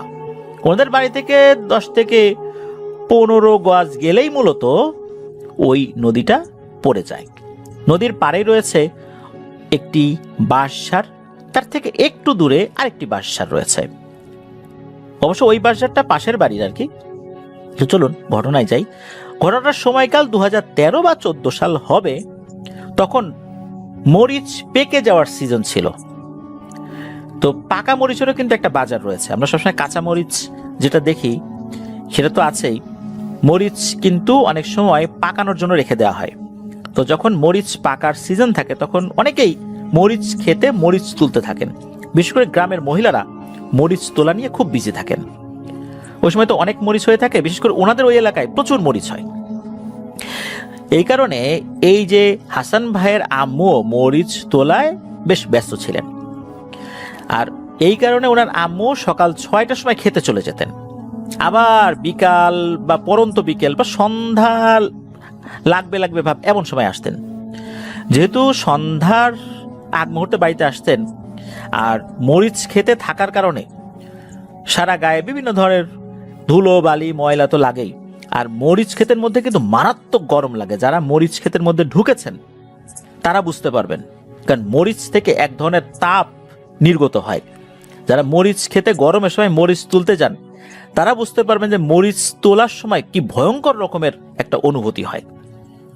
এই কারণে মরিচ তোলার পর গোসল না করে আসলে মানুষ পরিপূর্ণ শান্তি পায় না। ওনাদের বাড়ির পাশেই তো নদী, তো ওনার আম্মু কি করতেন, ওই আসার সময় ওইখানে গোসল করে তারপর ঘরে ঢুকতেন।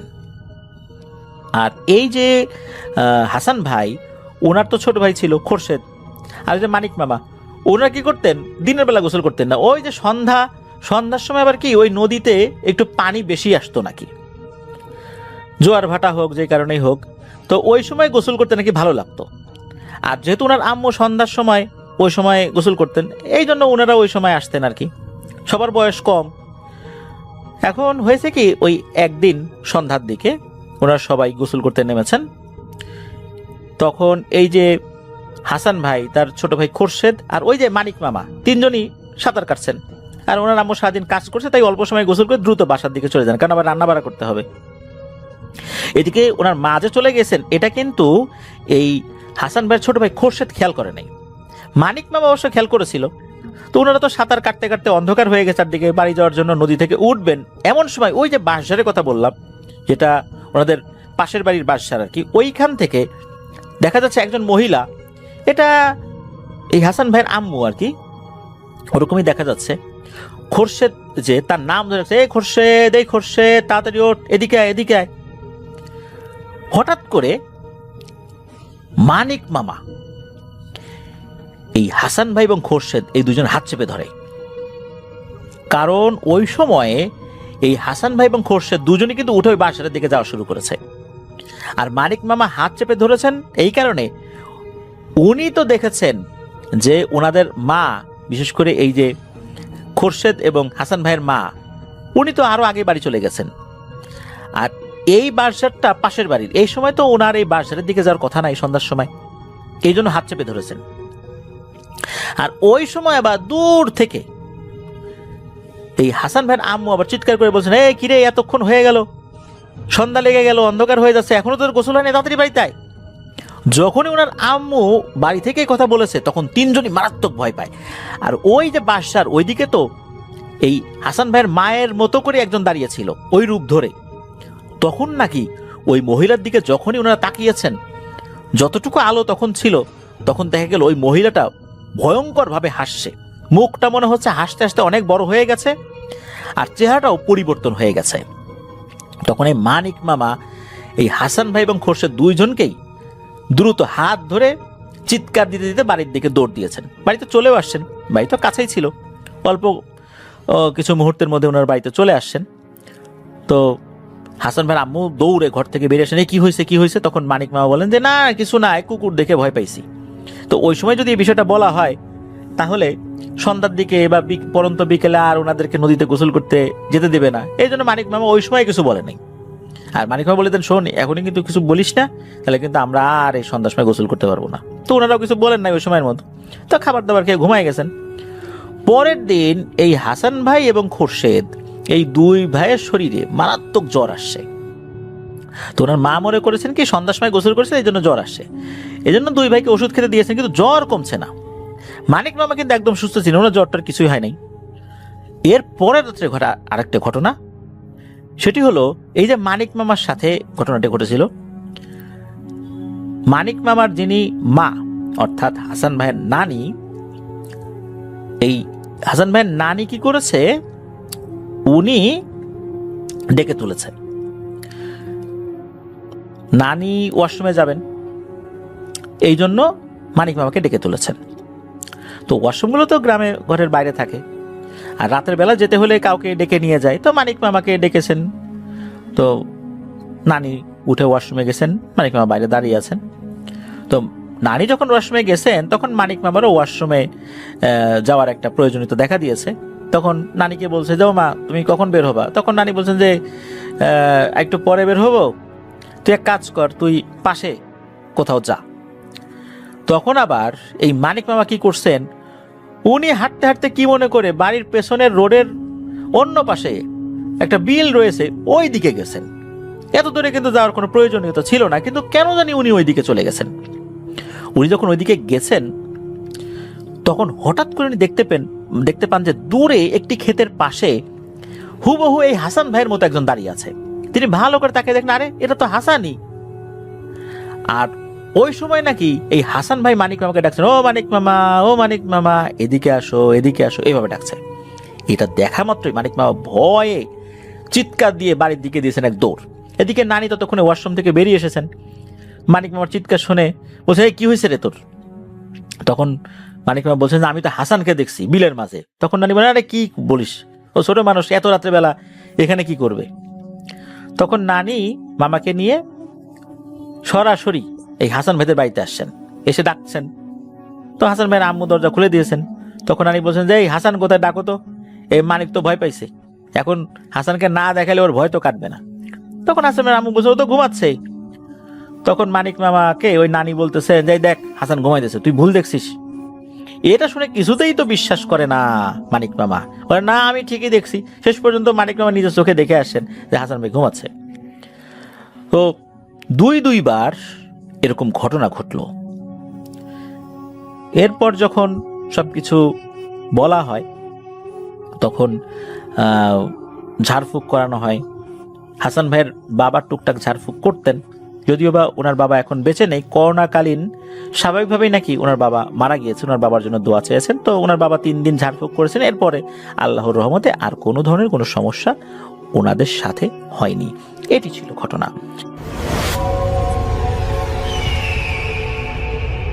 আমরা চলে যাব আমাদের পরবর্তী অতিথির কাছে। আপনার নামটা প্লিজ একটু বলবেন, আপনি কোথা থেকে এসেছেন সেটা বলবেন, তারপরে আপনার ঘটনায় যাব। ধন্যবাদ রাসেল ভাই আমাকে ঘটনা বলার সুযোগ দেওয়ার জন্য। আমার নাম হচ্ছে রিপন, আমি এসেছি আদিতমণি লালমনিরহাট থেকে। আজকে যে ঘটনাটা আমি আপনাকে শেয়ার করব, এই ঘটনাটা আমাকে শেয়ার করেছেন, তার নাম হচ্ছে সজীব। এটা একটা ছন্দ নাম। তার বাড়ি রংপুর তারাগঞ্জ এলাকায়। তো সজীব যে ঘটনাটা আমার কাছে শেয়ার করেছেন, এই ঘটনাটা নাকি আজ থেকে 20 বছর আগের ঘটনা। আর ঘটনাটা ঘটেছিল তার দাদির সাথে। রাসেল ভাই, আমি চেষ্টা করব সজীবের মতো করে ঘটনাটা আপনার কাছে শেয়ার করার। আজ থেকে প্রায় 20 বছর আগের ঘটনা। তো সজীবের দাদি সে সময় ছিল ইয়ং, মাত্র সদ্য মানে নববিবাহিত বা বিয়ে হয়েছে তার, সেই সময়কার একটা ঘটনা। তো তারাগঞ্জের সেই গ্রামটা তখন ছিল একদম আজাপাড়াগা, মানে একদম এখন যেরকম একটু উন্নত হয়েছে সেরকম ছিল না। সে সময় চতুর্পাশে ঝোপঝাড় জঙ্গল, রাস্তাঘাট তেমন ছিল না, বেশিরভাগই ঝোপঝাড়ে বেশি ছিল, আর ঝোপঝাড়ের মাঝ দিয়েই রাস্তাঘাট ছিল। তো সজীবের দাদার বাড়ি ছিল গ্রামের একদম শেষ মাথায়, যার 3 দিকেই ছিল বিশাল বাঁশঝড় আর পুরনো আমবাগান। তো সজীবের দাদা তখন নতুন চাকরিতে ঢুকেছেন মাত্র, তাই মাঝে মাঝেই তাকে রাত বিরাইতে থাকতে হতো বাইরে। তো দাদি তখন ঘরে একদম একা থাকতো। তো প্রথম কয়েকদিন দাদি একটা অদ্ভুত ব্যাপার খেয়াল করলেন। প্রতিদিন সন্ধ্যার পর পর যখন আজান শেষ হয়, রান্নাঘরের পিছনের জানালার খড়খড়িটা কে যেন খুব আস্তে করে নাড়ে। তো দাদি ভাবলেন হয়তো বাতাস বা কোনো বিড়াল। কিন্তু একদিন তিনি রান্নাঘরে পিঠা বানাচ্ছিলেন, হঠাৎ অনুভব করলেন কেউ একজন তার ঠিক ঘাড়ের পিছনে দাঁড়িয়ে জোরে জোরে নিঃশ্বাস নিচ্ছে। দাদি তো তাৎক্ষণিকভাবে পিছনে ফিরলেন এবং দেখলেন যে সেখানে কেউ নেই। শুধু দেখলেন যে চুলোর ছাইগুলোর মেঝের উপর এমনভাবে ছড়িয়ে আছে যেন কেউ পা দিয়ে সেগুলোকে গুড়িয়ে মারিয়ে মানে দিয়েছে। তো রান্নাঘর থেকে বাইরের দিকে চলে গেছে এই ধরনের একটা ছাইগুলো দেখতে পেলেন। আশ্চর্যের বিষয় হলো সেই পায়ের ছাপগুলো ছিল একদম ছোট্ট একটা বাচ্চার মতো, কিন্তু তার আঙ্গুল ছিল মাত্র 3টা, এই ধরনের আর কি একটা পায়ের ছাপে। তো দাদি ভয় পেল, কাউকে কিছু বললেন না। কিন্তু সেদিন রাতে যখন তিনি ঘুমানোর চেষ্টা করতেছিলেন, হঠাৎ শুনলেন ঘরের দেয়ালের ওপাশ থেকে কে যেন নখ দিয়ে বারবার আঁচড়াচ্ছে, একটা ক্যাচ ক্যাচ শব্দ হচ্ছে। শব্দটা একবার মাথার কাছে, আবার পরক্ষণে পায়ের কাছে চলে যাচ্ছে। মনে হচ্ছিল দেয়ালের ভিতর থেকে কেউ একজন তাকে ধরার চেষ্টা করতেছে বা ভয় দেখার চেষ্টা করতেছে। তো এর কয়েকদিন পর সজীবের দাদা আবার কাজে বাইরে গেলেন। তো দেখা যায় যে উনি হলো চাকরির কারণে সবসময় বাসায় থাকতে পারেন না। এক সপ্তাহ বাসায় থাকেন, আবার এক সপ্তাহ বাইরে থাকেন, এরকম আর কি সমস্যা হয়। তিনি আসলে সেই সময়ে মার্কেটিং এর কাজ করতেন, সেই সময়ে মার্কেটিং কাজ করতেন। এখন যেরকম কাজ করা হয় মার্কেটিং এর, হয়তো এখনের থেকে তখন একটু কাজের তফাৎ ছিল, কিন্তু সেই সময় আসলে মার্কেটিং এর করার কারণে তাকে অনেকটা সময় বাইরে, প্রায় এক সপ্তাহ ধরে সময় বাইরে থাকতে হতো। তো সজীবের দাদা এই কাজের কারণে তিনি একদিন বাইরে গিয়েছিলেন কয়েকদিনের জন্য। তো সেদিন ছিল ঘোর অমাবস্যা। তো আকাশ মেঘ থাকায় চারপাশটা ছিল কুচকুচে কালো। দাদি ঘরে একা লণ্ঠন জ্বালিয়ে শুয়ে পড়েন। তো হঠাৎ তিনি অনুভব করলেন যে ঘরের তাপমাত্রা অস্বাভাবিকভাবে কমে গেছে, যেন তিনি বরফের কোনো ঘরের ভিতর শুয়ে আছেন। লণ্ঠনের শিখাটা কোনো বাতাস ছাড়াই দাউ দাউ করে নীল হয়ে জ্বলতে শুরু করলো। দাদি হঠাৎ শুনতে পেলেন যে উঠানের কুয়ো থেকে কেউ পানি তুলতেছে, মানে পানি তুলে যেরকম শব্দ হয়। তো দাদি অনুভব করলেন যে সেই ধরনের শব্দ হচ্ছে, মনে হচ্ছে যে কুয়ো থেকে কেউ পানি তুলছে। বালতিটা যখন কুয়োর দেয়ালে ধাক্কা খাচ্ছে, সেই শব্দটা পুরো নিস্তব্ধ রাতের বজ্রধ্বনির মতো দাদির কাছে বাজতেছে। তো দাদি ভাবলেন হয়তো কোনো চোর এসেছে। তো তিনি সাহসের সাথে জানালার একটা ঝাঁপ খুলে দেখতে চাইলেন। তিনি যা দেখলেন তাতে তার রক্ত হিম হয়ে গেল। কুয়োর পরে আসলে কেউ নেই, কিন্তু সেই কুয়োর বালতিটা নিজে নিজে উপরে উঠছে আর নিচে নামতেছে আর পানি তুলতেছে। আর সেই বালতির ভিতরে থেকে উপচে পড়া পানিগুলো যেন রক্ত, মানে লাল রঙের রক্তের মতো করে দেখাচ্ছে। মনে হচ্ছে যে কুয়োর ভিতর থেকে লাল রঙের রক্ত তুলে বাইরে রাখতেছে। ঠিক তখনই দাদি অনুভব করলেন ঘরের ছাদ থেকে টপ টপ করে কিছু একটা তার গায়ের ওপর পড়তেছে। তিনি হাত দিয়ে দেখলেন ওটা রক্ত নয়, বরং পচা মাছের আষ্টে গন্ধওয়ালা এক ধরনের আটালো লালা।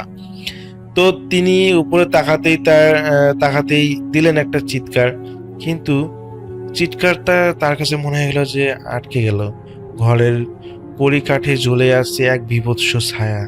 তার মুখটা ছিল একদম মাংসহীন কঙ্কালের মতো, আর তার চোখ থেকে নীল রঙের বিষাক্ত রস গড়িয়ে পড়তেছে। সেই সত্তাটা দাদির একদম কাছে এসে মুখ নিয়ে এক পৈশাচিক হাসি দিয়ে বলল, তোর হাতে যে নতুন রূপার চুড়িগুলো আছে ওগুলো কি আমাকে দিবি? আর যদি না দিস তাহলে তোর রক্ত দিয়ে আমি আমার তৃষ্ণা মেটাবো। তো দাদি দেখলেন তার আলমারিতে রাখা বিয়ের বেনারসি শাড়িটা নিজে নিজে ছিঁড়ে টুকরো টুকরো হয়ে যাচ্ছে, আর সেই কাপড়ের টুকরোগুলো বাতাসে সাপের মতো ভাসতেছে। তো সজীবের দাদি তখন এত ভয় পান যে একদম কোণঠাসা হয়ে যান। সেই অশরীরী সত্তাটাই এবার সজীবের দাদির একদম কাছে চলে এলো। তার লম্বা লিকলিকে হাতগুলো ধীরে ধীরে দাদির গলার দিকে নেমে আসছে। দাদি যখন চিৎকার দিতে চাইলেন, দেখলেন তার গলা দিয়ে কোনো শব্দ বের হচ্ছে না। সেই সত্তাটা তার কানের কাছে মুখ নিয়ে ফিসফিস করে বলতে লাগলো, তোর এই সুন্দর চুলগুলো দিয়ে আমি আমার শেকল বানাবো। ঠিক ওই সময় দাদি তার বালিশে নিচে রাখা একটা লোহার ছুরিটা কোনো মতে বের করে সেই সত্তাটার দিকে ছুঁড়ে মারলেন। লোহার স্পর্শ করার সাথে সেই সত্তাটা একটা বিকট চিৎকার দিতে লাগলো এবং পুরো ঘর যেন কাঁপতে লাগলো। কিন্তু রহস্যের আসল অংশটা ছিল এখানেই। সেই সত্তাটা মিলিয়ে যাওয়ার সাথে সাথে দাদি দেখলেন যে ঘরের মেঝে ফেটে চৌচির হয়ে যাচ্ছে এবং মাটির নিচ থেকে হাজার হাজার লাল পিঁপড়ে বেরিয়ে আসতে শুরু করলো। আর সেই পিঁপড়াগুলো মিলে দাদির সামনে একটা বিশাল আকৃতি ধারণ করলো। তো সজীবের দাদি তখন জ্ঞান হারানোর ঠিক আগ মুহূর্তে দেখলেন সেই বীভৎস সত্তাটা আসলে আর কেউ নয়, সেটা ছিল ওই বাড়ির নিচে বহু বছর আগে চাপা পড়া এক অভিশপ্ত তান্ত্রিকের আত্মা। যে তান্ত্রিক গ্রামের মানুষ রূপার লোভ দেখিয়ে মেরে ওই জায়গায় পুঁতে রেখেছিল। এখানে আসলে ওই তান্ত্রিককে গ্রামের মানুষ রূপার লোভ দেখিয়ে এখানে নিয়ে আসা হয় এবং ওই ঘরের মধ্যে নিয়ে এসে তাকে মানা হয়, এবং পরবর্তীতে সেই সময় ঘর ছিল না, এটা একটা জঙ্গল ছিল। তো সেই জঙ্গলের ভিতর তাকে পুঁতে রাখা হয়। কিন্তু পরবর্তীতে মানে অনেকদিন সময় পরিক্রমা যাওয়ার কারণে এক সময় এখানে সজীবের দাদা আর কি বাড়ি বানায়। তো যার কারণে এটা আর কি ঘটনাটা এইভাবে ঘটে যে এইখানে সেই তান্ত্রিককে পুঁতে রাখা হয়েছিল এবং সেই তান্ত্রিকের আত্মা আর কি এই ধরনের সমস্যাগুলো সৃষ্টি করে। তো পরের দিন সকালে সজীবের দাদিকে মেঝের ওপর অজ্ঞান অবস্থা পাওয়া যায় এবং তার সারা শরীরে সাদা সুতোর জট লেগেছিল এবং তার হাতের সেই রূপোর চুড়িগুলো একদম কয়লার মতো কালো হয়ে গিয়েছিল। সজীবের দাদি সুস্থ হতে দীর্ঘ সময় লেগেছিল, কিন্তু আজও তিনি একা অন্ধকার ঘরে থাকতে পারেন না। তিনি বলেন, আজও যখন তিনি গভীর রাতে একা থাকেন, তিনি শুনতে পান সেই তান্ত্রিকের নখের খটখটে শব্দ, আর জানালার ওপাশ থেকে কেউ একজন ফিসফিস করে বলতেছে, চুড়িগুলো তো দিলি না, আমি এই চুড়িগুলো তোর কাছ থেকে নেব, আমি এই চুড়িগুলোর জন্য অপেক্ষায় থাকবো। তো এরপরে আসলে দাদি অনেকদিন অসুস্থ থাকার পর তিনি সুস্থ হন এবং পরবর্তীতে সজীবের দাদা তিনি তার মার্কেটিংয়ের চাকরিটা ছেড়ে দেন, কারণ এই চাকরির কারণে তাকে প্রায় 1 সপ্তাহেরও বেশি সময় ধরে মাঝে মাঝে বাইরে থাকতে হয় এবং সেই সময় দাদি অনেক পাগলামি করেন এবং তাকে সেই সপ্তাহটা আক্রমণ করার চেষ্টা করেন। তো এর পরবর্তীতে যখন দাদা সেই দাদির সাথে পরিবারে থাকা শুরু করেন, এরপর থেকে আসলে কোনো ধরনের আর কোনো সমস্যা হয়নি। তো এই ছিল রাসেল ভাই আমার ঘটনা। কষ্ট করে একটা ঘটনা পাঠিয়েছেন আমাদের, আমি তার ঘটনা শোনাতে চাই আপনাদেরকে। ইয়েস, এটা একটা অডিও ক্লিপ। আমাদের প্রতিটি এপিসোডে ইমেল যেমন থাকে, খুব সঙ্গত কারণেই কিছু অডিও ক্লিপও আমাদের রাখতে হয় বা রাখি। আমার কাছে অডিও ক্লিপ ভালো লাগে, এ কারণেই ভালো লাগে যার ঘটনা তিনি তার মতো করে উপস্থাপন করছেন। ঠিক একইভাবে ইমেইলে যেমন যিনি যার ঘটনা সেভাবে লিখে পাঠান, অডিও ক্লিপ অনেকটা সেরকম। আমি চাই যারা ঘটনা লিখতে পছন্দ করেন না, বলতে পছন্দ করেন, তাদেরও অংশগ্রহণটা খুবই জরুরি, না হলে অনেক ঘটনাই হারিয়ে যাবে। কথা না বাড়িয়ে আমরা চলে যাব একটা অডিও ক্লিপে। চলুন শুনে আসি। আসসালামু আলাইকুম রাসেল ভাই, আমি মোহাম্মদ আশিকুর রহমান। আমার হোম ডিস্ট্রিক্ট হচ্ছে নওগাঁ জেলার নিয়ামতপুর উপজেলা। গত মাসে আমি একটা আমার জীবনে ঘটে যাওয়া লোমহর্ষক ঘটনা ইমেইলে পাঠিয়ে দিয়েছিলাম, কিন্তু আনফরচুনেটলি আমার ঘটনাটি শেয়ার করা হয়নি। এতে আমার বিন্দুমাত্র কোনো দুঃখ নেই। তো আজকে আবার আমি নতুন একটি ঘটনা শেয়ার করার জন্য ভয়েস রেকর্ডিং করছি। আশা করি ঘটনাটি ভালো লাগলে আপনি শেয়ার করবেন। ঘটনাটি আমি যেইভাবে কাকতালীয়ভাবে সংগ্রহ করেছি সেটা না বললেই নয়। আমি প্রতি মাসেই কল্যাণপুর বাসস্ট্যান্ড থেকে আমি বাসই আমার হোম টাউনে যাই। কল্যাণপুর বাসস্ট্যান্ড থেকে গত মাসেও আমি কল্যাণপুর বাসস্ট্যান্ড থেকে টিকিট কেটে আমি যাওয়া শুরু করি। হঠাৎই গাবতলী বাসস্ট্যান্ড থেকে এক বড় ভাই আমার পাশের সিটে বসে এবং তার সাথে একটু আলাপ আলোচনা হয়। তিনি নওগাঁরই বড় ভাই। তার সাথে একটু আলোচনা পর্যার পর আমি ভূত.com এর এপিসোড কানে হেডফোন দিয়ে শোনা শুরু করি। কিছুক্ষণ পর সেই ভাই আমাকে প্রশ্ন করে, কি শুনছো? তখন আমি বললাম, ভাই আমি তো এই মতো ভূত.com এর আমি একজন ফ্যান। আমি অবসর সময়ে, ঘুমের আগে এবং ট্রাভেলিংয়ে, বিশেষ করে ট্রাভেলিংয়ের সময়, যে সময় আমি অবসর থাকি সেই সময় আমি ভূত.com এর এপিসোডগুলো ডাউনলোড করে স্বাধীন মিউজিক অ্যাপের মাধ্যমে শোনার চেষ্টা করি। তো সে কৌতূহলবশত আমার থেকে হেডফোন নিয়ে সেও কয়েকটি ঘটনা শোনে এবং তার ভালো লাগে। তো আমি কৌতূহলবশত সে ভাইকে আমি প্রশ্ন করি যে, ভাই আপনার এই মতো জানা কোনো বা আপনার জীবনে ঘটে যাওয়া কোনো ভৌতিক স্টোরি আছে কিনা, থাকলে আমি ভূত.com এ শেয়ার করতাম। তো ভাই বললাম, আমার তো নাই, তো আমার দাদুর এক বন্ধু ছিল, এখনো আছে, বেঁচে আছে, ডাক্তার। তার সাথে ঘটে যায় একটি লোমহর্ষক ঘটনা। সেই ঘটনাটি আমি তার কাছ থেকে কালেক্ট করি এবং তার মতো করেই আমি সেই ঘটনাটি বলার চেষ্টা করছি। কিন্তু রাসেল ভাই তিনি এখনো জীবিত থাকার কারণে এবং উত্তরবঙ্গের একটি সুনামধন্য সরকারি হাসপাতালে কর্মরত থাকার কারণে তার নাম এবং স্থানের নামগুলো আমি উপনাম ব্যবহার করার চেষ্টা করছি। এগুলো আমার দেওয়া নাম, এগুলো আসল নাম না। তো ঘটনাটি যদি ভালো লেগে থাকে তাহলে শ্রোতা বন্ধুদের সাথে শেয়ার করার চেষ্টা করবেন। রাসেল ভাই, যদিও আমি ঘটনাটি আপনার মুখ থেকে পড়ে শোনার জন্য খুব আগ্রহী ছিলাম, কিন্তু আমি বাংলা টাইপিংয়ে অদক্ষ থাকায় এবং আমার পড়াশোনার কারণে আমি পর্যাপ্ত সময় আমার কাছে না থাকার কারণে আমি বাধ্য হয়ে অডিও ক্লিপ আমি আপনার রেকর্ডিং করে আপনার ইমেইলে পাঠানোর চেষ্টা করছি। তো ঘটনাটি ঘটে সেই ডাক্তার আঙ্কেলের সাথে। ঘটনাটি যখন ঘটে তখন ঘটনাটির সময়কাল ছিল 1991 কি 92 সালে। তখনকার সময়ে আসলে আমাদের এই বাংলাদেশের মতো এত অত্যাধুনিক বাংলাদেশ তখন ছিল না। তখন অনেক মানে এই মতো এত উন্নত ছিল না, তখন আমাদের এখনকার মতো তেমন ইলেকট্রিসিটি ছিল না, তখনকার রেল স্টেশনগুলো তেমন উন্নত ছিল না। তো ডাক্তার আঙ্কেল সবে মাত্র 1 মাস হলো উত্তরবঙ্গের কোনো এক হসপিটালে প্রথম পোস্টিং পায় এবং সেখানে 1 মাস চাকরি করে মাসের শেষের দিকে তিনি বাড়ি আসার চেষ্টা করেন এবং ঘটনার দিন রাতেই তিনি বাড়ি আসার সিদ্ধান্ত গ্রহণ করেন। তো ঘটনার দিন রাতে তো তার হসপিটালে চিকিৎসা রোগীদের দেখাশোনা করতে রাত 9টা বেজে যায় এবং পরের ট্রেনটি হচ্ছে রাত 10টা। কিন্তু রহিমগঞ্জ ট্রেন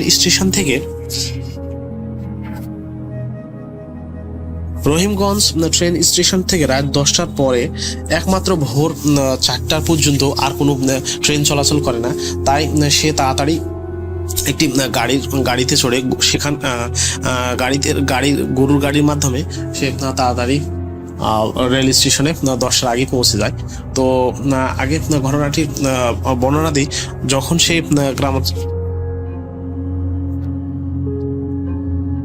তখন গ্রামের একই রাস্তা দিয়ে, কখনো বাঁশঝাড়ের নিচ দিয়ে, কখনো পুকুরের পাশ দিয়ে, কখনো কবরস্থানের পাশ দিয়ে, কখনো বা হচ্ছে ঘন জঙ্গলের ভিতর দিয়ে, কখনো ফাঁকা ধুধু রাস্তা দিয়ে সে গরুর গাড়িতে করে যাওয়া শুরু করলো। প্রায় 10টা নাগাদ এইভাবে চলাচল করতে করতে সে রেল স্টেশনে পৌঁছে যায় ডাক্তার আঙ্কেল। তো রেল স্টেশনে নেমে সে রেল স্টেশনের যে প্ল্যাটফর্ম আছে সেই দিকে দৌড় দেওয়া শুরু করে। হঠাৎ গরুর গাড়ির ড্রাইভার হাত তুলে তাকে একটা ডেকে কিছু বলার চেষ্টা করে, কিন্তু সেই দিকে সে কর্ণপাত না করে প্ল্যাটফর্মের দিকে এক দৌড়ে চলে যায়। তো রেল স্টেশনে একটু বর্ণনা দেওয়া ভালো, ঘটনা বোঝার সাথে খুব ভালো হবে। তো সেই রেল স্টেশনটা তেমন সেই সময়ে রহিমগঞ্জ রেল স্টেশনটা তেমন উন্নত ছিল না। রেল স্টেশনের বাম দিকে ছিল হচ্ছে টিকিট কাউন্টার এবং সেখান থেকে টিকিট কাউন্টার পাশ দিয়ে গিয়ে হচ্ছে একটা চায়ের দোকান ছিল। সেখানে একটা ল্যাম্প পোস্ট ছিল। ল্যাম্প পোস্টের হালকা আলোয় কিছু দূর দূরে গিয়ে যাত্রীদের বসার জন্য কিছু আসন তৈরি করা ছিল, যাতে ওয়েটিংরত যাত্রীরা সে আসনে বসে ট্রেনের জন্য অপেক্ষা করতে পারে। তো ট্রেন দাঁড়িয়েই ছিল, সে ট্রেনে উঠতে যাবে, হঠাৎ এক বৃদ্ধ চাচা গম্ভীর স্বরে বলে উঠল, দাঁড়ান, কোথায় যাচ্ছেন? তখন সে হাঁপাতে হাঁপাতে পিছনে ফিরিয়ে তাকিয়ে দেখে একজন 60 থেকে 65 বছরের প্রায় বৃদ্ধ হয়ে গেছে এই মতো টাইপের এক ব্যক্তি। পুরো শীতকাল হওয়ার কারণে পুরো শরীর হচ্ছে কালো চাদর দিয়ে ঢাকা এবং তার একটি পা ছিল না, লাঠির উপর ভর দিয়ে, একটি পায়ে ভর দিয়ে এবং লাঠিতে ভর দিয়ে দাঁড়িয়েছিল। তার কপাল পর্যন্ত চাদর ঢেকে থাকার কারণে তার চোখ দুটো ধোঁয়াশার মতো দেখাচ্ছিল, তেমন বুঝতে পারছিলাম না। এবং হচ্ছে সেই সময় ছিল একটু হালকা অন্ধকারও ছিল, তেমন ল্যাম্পপোস্টের আলোয় তেমন ভালোভাবে বোঝা যাচ্ছিল না। যে পায়ে সে দাঁড়িয়েছিল সেই পাটাও কেমন যেন মানে কালো হয়েছিল, ঠিক মতো বোঝা যাচ্ছিল না। তো সে হাঁপাতে হাঁপাতে বলল, কি হয়েছে, আমাকে পিছন থেকে ডাকলেন কেন? তখন লোকটি বলছে, কোথায় যাচ্ছেন? তখন ডাক্তার আঙ্কেল বলল যে আমি এই ট্রেনে উঠবো, এই ট্রেনে করে আমি বাড়ি যাচ্ছি, বাড়ি যাওয়ার জন্য এই ট্রেনে উঠবো এখন আমি। তখন লোকটি তাকে সতর্ক করে বলে যে এই ট্রেনে আপনি উঠবেন না। তখন সে ডাক্তার মশাই বিস্মিত হয়ে বলল, কেন ট্রেনে উঠবো না কেন? বলছে, এই কোনো পার্থিব ট্রেন না। কেন, আপনি জানেন না এই রহিমগঞ্জ স্টেশনে রাত 10টার পর কোনো পার্থিব ট্রেন চলাচল করে না? তখন সে বিস্মিত হয়ে বলল, আমি যে কিছুক্ষণ আগে টিকিট কাউন্টারের পাশে শিডিউলে দেখলাম এই স্টেশন থেকে রাত 10টা 5 মিনিটে সর্বশেষ ট্রেনটি ছেড়ে যাবে, এটাই তো সেই ট্রেন। আর আমি তো এই ট্রেনের জন্যই তো আমি হসপিটাল থেকে গরুর গাড়িতে করে এসেছি, যাতে করে এই ট্রেন ধরে আমি আমার বাসায় পৌঁছতে পারি। সে বলছে, না, আপনি যাবেন না, এই কোনো সাধারণ ট্রেন না। আর এই ট্রেনের যে যাত্রী হয় সে কোনো সাধারণ মানুষ না, এই হচ্ছে নরকের ট্রেন। তখন সে মনে মনে ভাবলো যে এই লোকটি পাগল হয়ে গেছে। অনেক সময় আমরা দেখি না বিভিন্ন রেল স্টেশনে পাগলেরা বিভিন্ন রকম বা পাগল ছিড়িয়ে ছুটিয়ে থাকে, বিভিন্ন কথাবার্তা বলে। সেও তাকে পাগল ভেবে মনে মনে বিড়বিড় করতে করতে বলল, কেন যে এই সব মকরশল এলাকায় আমাকে পোস্টিং ফেলাইছে বলে সে সাপ পাস না ভেবে ট্রেনে উঠে যায় এবং জানালার পাশে সে বসে পড়ে। সামনের দিকে তাকাতে সে অবাক হয়ে যায়, দেখলো যে তার যে বগিতে সে উঠেছিল সে বগিটা পুরোটাই ফাঁকা, কোনো মানুষ নেই। এখন পিছনের বগি এবং সামনের বগিতে লোক আছে কিনা সে সেটা জানে না এবং জানার চেষ্টাও করেনি। সে অনেকক্ষণ দৌড়ে এসেছে, তো এর জন্য গরম ধরে গেছে তার মধ্যে। জানালার পাশে বসে মোটামুটি ট্রেন চলা শুরু করলো এবং সে বাইরের প্রকৃতি উপভোগ করছিল এবং ঠান্ডা বাতাসে তার ভালোই লাগছিল। কিছুক্ষণ পর যেহেতু শীতকাল ছিল সেহেতু সে তার ঠান্ডা অনুভব শুরু হয় এবং সে মনে করে এখন আর ঠান্ডা বাতাস না লাগালে অসুবিধা হতে পারে। এই জন্য সে উঠে যেই জানালা বন্ধ করতে যাবে রাসেল ভাই, সেই ট্রেনের ওই বগিরই আর এক পাশ থেকে আর এক কোনার এক সিট থেকে সেই বুড়ো চাচা যে রেল স্টেশনে বসেছিল সেই চাচাই তাকে বলে উঠলো, জানালা লাগাতে যাবেন না, জানালা লাগানোর চেষ্টাও করবেন না, আর এই ট্রেনের জানালা দরজা কখনো কেউ লাগাতে পারে না, ইচ্ছা অনুযায়ী লাগাতেও পারে না, খুলতেও পারে না। এই ট্রেনে জানালা দরজা একাই খুলে যায়, একাই বন্ধ হয়ে যায়। তখন সে হঠাৎ বিস্মিত হয়ে উঠে বলল, আরে আপনাকে না আমি দেখলাম রহিমগঞ্জ স্টেশনে, আপনি সেই কাঠের ব্রেঞ্চের মধ্যে বসেছিলেন, তাহলে আপনি এখানে কিভাবে আসলেন আর আপনি উঠলেনই বা কি করে? তখন লোকটি বলল, আমি আপনার পিছন পিছন উঠেছি, হয়তো আপনি খেয়াল করেননি। তখন সে বিস্মিত হয়ে ডাক্তার আঙ্কেল আবার বলল যে, আপনি কি বললেন, জানালা লাগাবো না কেন? আমার ঠান্ডা লাগছে, আমি আমার পাশে জানালা লাগাবো। আপনার জানালা খোলা আছে, আপনি আপনার জানালা খোলা রাখেন, এতে কি সমস্যা? লোকটি গম্ভীর গলায় বলে উঠল, সমস্যা তো আছে, এই জানালা দিয়ে আমাদের মতো কিছু লোক ট্রেনে ওঠে। তখন সে বিস্মিত হয়ে উঠে বলল, ট্রেনে ওঠে মানে? ট্রেনে ওঠার জন্য তো ট্রেনের দরজাই খোলা আছে, আমি তো ট্রেনের দরজা বন্ধ করছি না, তাহলে আমাকে নিষেধ করছেন কেন? তখন সে আর কোনো কথা না বলে বিস্মিত হয়ে জানালা বন্ধ সে অনেক চেষ্টা করলো, কিন্তু জানালা লক হয়েছিল, বন্ধ করতে পারলো না। সে তার বৃথার চেষ্টায় সে জানালা থেকে অনেক দূর সিটের কোনায় এসে বসলো এবং কিছুক্ষণ বাইরের দৃশ্য দেখছিল। দেখতে দেখতে হঠাৎ সে দেখলো যে একটা পরের স্টেশন সে পার হয়ে যাচ্ছে, অনেক লোকজন দেখা যাচ্ছে, কিন্তু ট্রেনটি সেখানে থামায় না এবং লোকদেরকে নিচ্ছে না। তখন সে হঠাৎ বিস্মিত হয়ে বলল, আরে এ কি করে সম্ভব? এখানে তো ট্রেন থামার কথা এবং এই লোকদেরকে তো এই স্টেশনে নেওয়ার কথা। তখন সেই বৃদ্ধ লোকটি গম্ভীর গলায় বলল, কি বলেছিলাম না, এই ট্রেন কোনো পার্থিব ট্রেন না, এই ট্রেন একবারই থামে, সেটা হচ্ছে রহিমগঞ্জে থেমেছিল, ওই এক স্টেশনে যাত্রী তোলে এবং এই ট্রেনে শেষ স্টপেজ হয়, পরের শেষ স্টপেজে থামে। তখন সে কোনো সাত পাঁচ না ভেবে, তার কথায় কান না দিয়ে সে মনে মনে চিন্তা করছিল যে এ কি করে সম্ভব, এটা কি ধরনের ট্রেন হতে পারে যে স্টপে থামে না। তখন চিন্তা করতে করতে ট্রেন খুব বেশ ছন্দে জোরে দ্রুত চলা শুরু করে। হঠাৎ তার চোখ তার সামনের সিটের পরের সিটই পড়ে, সেখানে সে দেখে, সেখানে তার চোখ পড়তে সে মানে পাথরের মতো শক্ত হয়ে যায়, বরফের মতো হয়ে যায়, শক্ত হয়ে যায়। রাসেল ভাই দেখে যে একজন মহিলা, মধ্যবয়স্ক মহিলা, মাথায় সিঁদুর পরা, লাল বেনারসি শাড়ি পরা মহিলা এবং তার পাশেই বসে আছে একজন মধ্যবয়স্ক পুরুষ, বয়স 50-55 হবে। তার মাথার ডান সাইডে গুলিবিদ্ধ এবং সেখানে গুলির ফুটো দেখা যাচ্ছে এবং সেখানে রক্ত ভরে আছে এবং সেই মহিলাটা তাকে দেখে মুচকি মুচকি হাসছে। তো এখানে ডাক্তার সাহেবের ভয় পাওয়ার কারণ হচ্ছে, সে দেখলো মহিলাটা মানুষ মারা গেলে যেমন মানুষের দেহ সাদা ফ্যাসফেসে হয়ে যায়, সাদা ধবধবে হয়ে যায়, রক্ত না থাকলে যেমন ফ্যাসফ্যাসে ভাব হয়, এবং হচ্ছে মানুষ মারা যাওয়ার পর রিগোরমেটিসে ভোগে। সেটা রিগোরমেটিস হচ্ছে মেডিকেল টার্মে রাসেল ভাই, যে মারা যাওয়ার পর কিছুক্ষণ পর তার মানুষের দেহের বিভিন্ন পেশিগুলো শক্ত হওয়া শুরু করে, এবং ওই শক্ত হয়ে গেলে সে পেশি আর কখনো মানে সোজা করা যায় না বা বাঁকানো যায় না।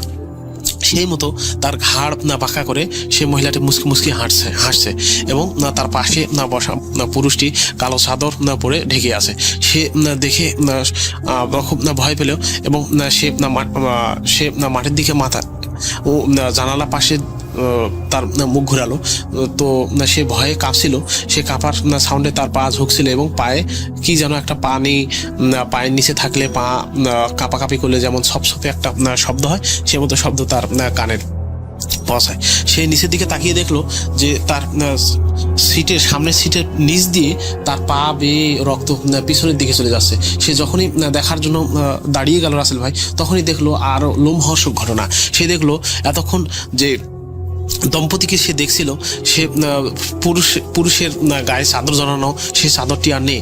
তার বুকের পাশে দুই হাতে দুইটি কাটা হাত, এবং সেই মহিলাটি ব্লাউজের নিচে দুইটি হাত নেই, শুধু ব্লাউজ দুটো ঝুলছিল। সে বসে থাকার কারণে তার হাত দুটি স্পষ্টভাবে দেখতে পারেনি, কিন্তু এখন এবার সে স্পষ্টভাবে দেখতে পেয়ে সে ভয়ে বিস্মিত হয়ে চিৎকার দিয়ে দু হাত সরে গেল এবং সে বরফের মতো ফ্রিজ হয়ে গেল। তার এই অবস্থা আপনার কয়েক মিনিট পর না কাটে, পিছন দিক থেকে তার জামা টানার মতো অনুভূত হয়ে সে দেখে পিছন দিক থেকে একজন জামা টানছে, আর বলছে যে ফিরে তাকিয়েছে। সে দৃশ্য দেখে সে আরো শক হয়ে যায়। দৃশ্যটি হচ্ছে মানে হচ্ছে 8-10 বছরের এক মেয়ে, তার কোলে একটা পুতুল এবং তার হাত দুটোর দুই হাতেরই কবজি নেই। সে কবজিবিহীন হাত দিয়ে তার জামা টানছে এবং বলছে, বাবু বাবু আমার সাথে খেলবেন? আমার ভাইটা না আমার সাথে খেলতে যাচ্ছে না, আপনি কি আমার সাথে খেলবেন? তখন ডাক্তার মশাই তাকে দেখে খুব ভীত হয়ে যায় এবং বলে, এ কি করে সম্ভব? তোমার হাত কি হলো? তোমার হাত দুই হাত কাটা কেন? আর তুমি কিভাবে আমার জামা ধরে টানলে? তোমার হাত কাটাতো। তো এই কথা বলে দেখে তার এই অবস্থা দেখে মহিলাটি আরো দুই একটা কথা বলে পৈশাসিক হাসি হেসে রাসেল ভাই কি এক বিদঘুটে হাসি হেসে ফেলে। সেই হাসি দেখে ডাক্তার সাহেব খুব ভয়ে জড়সড় হয়ে যান এবং সেই লোকটির বৃদ্ধ লোকটি বলল, কি? আবার সেই ভারী গলায় বৃদ্ধ লোকটি বলল, কি বলেছিলাম না এখনো পার্থিব ট্রেন না, এই নরকের ট্রেন। এই ট্রেনে যে ওঠে সে আর কখনো তার জীবন নিয়ে ফিরিয়ে যেতে পারে না। এ কথা শুনে রাসেল ভাই ডাক্তার সাহেব ভয়ে এবং আতঙ্কে চিৎকার করে ওঠে এবং দুই এক হাত পিছে গিয়ে দরজার পাশে চলে যায়। তখনই দরজা জানালা বন্ধ হয়ে যায় এবং ঝাপটানো শুরু করে। কিছুক্ষণ পর দরজা খুলে যায় এবং সে নিচের দিকে যা দেখে রাসেল ভাই, এটা সে তার চোখে দেখে তার চোখে বিশ্বাস করাতে পারে না। সে দেখে ট্রেনটি আর রেল স্টেশন দিয়ে চলছে না। ট্রেনটি মনে হচ্ছে রেল স্টেশন থেকে, রেলের পাত থেকে কিছু দূর ভেসে আকাশ দিয়ে চলা শুরু করেছে এবং বাইরে থেকে দু চারটি হাত, কাটা হাত, অর্ধগলিত পচা মাংসের হাত এসে তার ডান পা চেপে ধরে এবং সে পা ধরে টেনে টানা হেঁচড়া শুরু করে, যাতে হাতগুলো তাকে টেনে দরজার বাইরে ফেলার চেষ্টা করে। কিন্তু সে এক দরজার কাছে লোহার শিক ধরে শক্ত করে ধরে থাকে এবং সে অনেক চেষ্টার পর পা ঝাড়া দেওয়ার পর তো সে হাতগুলো থেকে ছেড়ে এনে এবং সেই লোকের কাছে দৌড়ে গিয়ে তার জীবন ভিক্ষা চায়। তখন সেই লোকটি বলল, আচ্ছা দেখি আমি কি করতে পারি। তখন সে দেখে যে এতক্ষণে তার বগিটি পুরোটাই ভরে গেছে। সেই বগির মধ্যে কেউ তাস খেলাচ্ছে, কেউ আবার দুজনের সাথে গল্প করছে। সে দম্পতির কোলে এক বাচ্চা ঘুমাচ্ছে। সবাই তার দিকে দেখে হাসা শুরু করে। এই মতো অবস্থায় সে ভীষণ ভয় পায় এবং সেই লোকটি বলে, তুমি আমার পিছনে থাকো। তখন সে অশিরির সামনে যায় লোকটি এবং তার যে অবশিষ্ট পাটি ছিল রাসেল ভাই ডান পা, সে পাটি সামনের দিকে বাড়িয়ে দেয় এবং সে অশিরিগুলো নিজ নিজ সিট থেকে উঠে তার পা থেকে মাংস খুবলে খুবলে খাওয়া শুরু করে এবং তার পা থেকে ফিনকি দিয়ে রক্ত বের হওয়া শুরু করে এবং সেই লোকটি বিদঘুটে বিকট আওয়াজ করে চিৎকার করা শুরু করে। এই অবস্থা দেখে রাসেল ভাই ডাক্তার সাহেব আর বেশিক্ষণ তার সেন্স ধরে রাখতে পারেনি, সে সেন্সলেস হয়ে যায়। যখন তার জ্ঞান ফেরে তখন সে গভীর রাতে দেখে, কত রাত হয়েছে সে জানে না, সে দেখে সেই রহিমগঞ্জ স্টেশনের সে বেঞ্চে সে শুয়ে আছে এবং তার পাশে বসে আছে সেই বৃদ্ধ চাচা। সেও তাকে দেখে তড়িগড়ি করে উঠে বসে এবং বলে, আপনি কি করে সেই ট্রেন থেকে আপনি বেঁচে ফিরলাম? কি করে সম্ভব? ওই ট্রেন থেকে কি করে ওই ট্রেনের ভিতরে ছিলাম তো আমরা, কি করে আমরা সেই স্টেশন রহিমগঞ্জ স্টেশনে আবার এসে পড়লাম? তখন সে লোকটি বলে, তোমাকে বাঁচাতে গিয়ে আমার এই পাখানা আমাকে বিসর্জন দিতে হয়েছে। তখন বললো যে বিসর্জন দিতে হয়েছে, আমরা না মরে কিভাবে বেঁচে ফেললাম? তখন লোকটি বলল, আমাকে না মারার কারণ হচ্ছে তারা ছিল আমারই গ্রামের মানুষ। তখন ঘটনার যে মেইন টুইস্টার আসল হয়, সেই টুইস্টার সে চাচার মুখে বর্ণনা এইভাবে করলো যে সেই বগির যতগুলো লোক ছিল সেগুলো ছিল সে চাচার গ্রামেরই মানুষ এবং চাচার গ্রামটি হচ্ছে কাকতালীয়ভাবে সেই ডাক্তারের সে হসপিটাল যে হসপিটাল চাকরি করে সেই হসপিটালের পাশেই এক গ্রাম। তো চাচা তার মুখের বর্ণনা দেওয়া শুরু করে যে প্রতি বছর শীতকালে তাদের পাশের গ্রাম থেকে কয়েকটা স্টেশন পরে বকুলপুর নামক এক গ্রামে যাত্রাপালার আয়োজন করা হয় এবং প্রতি বছরই করা হতো এবং সেখানে সে উদ্দেশ্যে মেলা লাগতো এবং সে মেলা দেখার জন্য এবং যাত্রা শোনার জন্য বিভিন্ন গ্রাম অঞ্চল থেকে মানুষজন সেখানে জড়ো হতো। একদিনব্যাপী সেই মেলাতে উপস্থিত হইতো। সেবার তার গ্রামের লোকদের সঙ্গে সেই চাচাও সেখানে উপস্থিত হয় এবং যাত্রাপালা দেখার পর, মেলায় ঘোরাঘুরি, খাওয়া দাওয়ার পর, আনন্দ ফুর্তির পর তাদের ফিরতে সেই রাত রহিমগঞ্জের স্টেশনে ফিরতে রাত 10টা বেজে যায় এবং তারা সকলে মিলে সেই ট্রেনে উঠে যায় এবং সামনের স্টেশনে ট্রেন থামায় এবং সেই চাচা স্টেশনে স্টলে যায় পানি খাওয়ার জন্য। সেখানে তার সাথে টিটির দেখা হয়। তো বলে রাখা ভালো রাসেল ভাই, রহিমগঞ্জ থেকে সে বৃদ্ধ চাচা টিকিট কাটে না কাটার কারণে টিটি তার কাছ থেকে টিকিট দেখতে চাইলে সে টিকিট দেখাতে পারে না এবং না দেখানোর কারণে তাকে সেই স্টপেজেই থেকে যেতে হয়, স্টেশনে থেকে যেতে হয়, তাকে আর ট্রেনে নেওয়া হয় না। ট্রেনটি ছাড়ে তো সেই স্টেশনেই সে ভোর 4টার সকালের ট্রেনের জন্য অপেক্ষা করতে থাকে। সকালে সে শোনে এক লোমহর্ষক ঘটনা, যে ট্রেনটি ছেড়ে গেছে, যেই ট্রেনের মধ্যে তার গ্রামের সহ অন্যান্য গ্রামের লোকজন ছিল, সেই ট্রেনটি কয়েকটা স্টেশন পার হওয়ার পর এক স্টেশনে বিকট দুর্ঘটনার কারণে সে ট্রেনে যতগুলো যাত্রী ছিল রাসেল ভাই, কাকতালীয়ভাবে সবাই ট্রেনে কাটা পড়ে মারা যায়। তো এই দুর্ঘটনার মূলে ছিল তখনকার দিনে বিভিন্ন মাওবাদী সংগঠন ছিল, যারা রাতের বেলা বিভিন্ন স্টেশনে রেলের পাত কেটে এই ধরনের রেলের দুর্ঘটনা ঘটাতো। তারা বিভিন্ন ট্রেনে ডাকাতি করত। তো তাদের এই রেল পাত কাটার কারণে সেই ট্রেন দুর্ঘটনাটি ঘটে। তো এই বলে চাচা বলল, তার ঘটনা শেষ করলো। ঘটনা শেষের পর ভীত সন্ত্রস্ত কণ্ঠে এবং আমতা কণ্ঠে ডাক্তারমশাই বলে উঠল, চাচা আপনার নামটা কি জানতে পারি?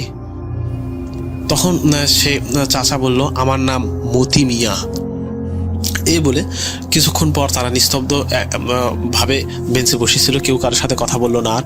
তো রাসেল ভাই কিছুক্ষণ পরে ভোর 4টার সেই ট্রেনটি আসে। সেই ট্রেনে করে সে ডাক্তার বাড়ির উদ্দেশ্যে রওনা দেয়। যেহেতু কয়েকদিন ছুটি ছিল, সেই ছুটিতে গিয়ে সে অসুস্থ হয়ে পড়ে এবং পরিপূর্ণ সুস্থ হওয়ার পর কয়েকদিন থেকে আবার সে হাসপাতালে সে ব্যাক করে। হাসপাতালে ব্যাক করার পর চাচা প্রথমেই সেই চাচার গ্রামের এক কর্মচারী সে হাসপাতালে কাজ করত। তখন সেই কর্মচারীকে ডেকে সে ডাক্তার সাহেব বলল যে, তুমি কি মতি মিয়ার নাম জানো? মতি মিয়া কে ছিল তুমি কি জানো? তোমার গ্রামে কি মতি মিয়া বলে কেউ ছিল? তখন সে কর্মচারীটা বলে, চিনবো না কেন, সে তো একজন ভালো মানুষ ছিল, সারা জীবন তার বিভিন্ন কাজকর্ম মানুষের সেবার জন্য করে গেছেন। এমনকি আমরা যে হাসপাতাল দেখছেন, এই হাসপাতাল চাকরি করছি, এই হাসপাতালের জায়গাটা তারই জমি, সে হাসপাতালের নামে দান করে দিয়ে যায়। সে সারা জীবন গ্রামের লোকজনের কথা কল্যাণ নিয়ে ভাবনা চিন্তা করতো। এই তো 3 বছর আগেই সে রহিমগঞ্জ রেল স্টেশনে ট্রেনে কাটা পড়ে মারা যায়। তখন এই কথা শুনে ডাক্তার সাহেব, রাসেল ভাই কি বলবো, আরো বিস্মিত হয়ে যায়। যাই হোক, ঘটনাটি এখানেই শেষ হয়। এবং এই ঘটনাটির মধ্যে বলার ভঙ্গিমার কোনো ভুল ত্রুটি থাকলে রাসেল ভাই আমাকে ক্ষমা করে দিয়েন। আমি তেমন অডিও ক্লিপে রেকর্ডিংয়ে তেমন দক্ষ না, বিভিন্ন মুখের জড়তার কারণে অনেক সমস্যা হয়েছে ঘটনার মধ্যে। এই ঘটনাটি যদি ভালো লেগে থাকে তাহলে শ্রোতা বন্ধুদের সাথে আপনি শেয়ার করবেন, এটাই আমার আকুল আবেদন। আর আরেকটা কথা বলে রাখি রাসেল ভাই, বিশ্বাস করা আর না করাটা আসলেই একজনের ব্যক্তিগত ব্যাপার। এই প্যারানর্মাল ঘটনাগুলো যার সঙ্গে ঘটে সে ব্যতীত আর কোনো ব্যক্তি এই ধরনের ঘটনা বিশ্বাস করতেই চায় না, যতক্ষণ পর্যন্ত না তার সাথে এই ধরনের কোনো ঘটনা, ভুতুড়ে ঘটনা ঘটে। তো ঘটনাটি 100% সত্য। এবং এই ঘটনাটি নিয়ে আপনার কোনো সন্দেহ থাকলে আমার ইমেইলে আমার নাম্বার থাকবে, আমার সাথে কোনো সমস্যা, কোনো তথ্য জানতে চাইলে ইমেলের মাধ্যমে বা আমার মোবাইল নাম্বারে আপনি ফোন করে আমার সঙ্গে আমার থেকে বিষয়গুলো জেনে নিতে পারবেন। ধন্যবাদ রাসেল ভাই, আসসালামু আলাইকুম। আরও একবার আপনাদের সবাইকে স্বাগত জানাচ্ছি আমি রাসেল। আশা করছি আপনারা সবাই ভালো আছেন, ভালোর তলে আছেন। আমিও ভালো আছি আর ভালোর তলেই আছি। এবার দ্বিতীয় অডিও ক্লিপে যাব। আশা করছি প্রথম থেকে শেষ পর্যন্ত শুনবেন এবং ভালো লাগবে আপনাদের। চলুন শুরু করা যাক।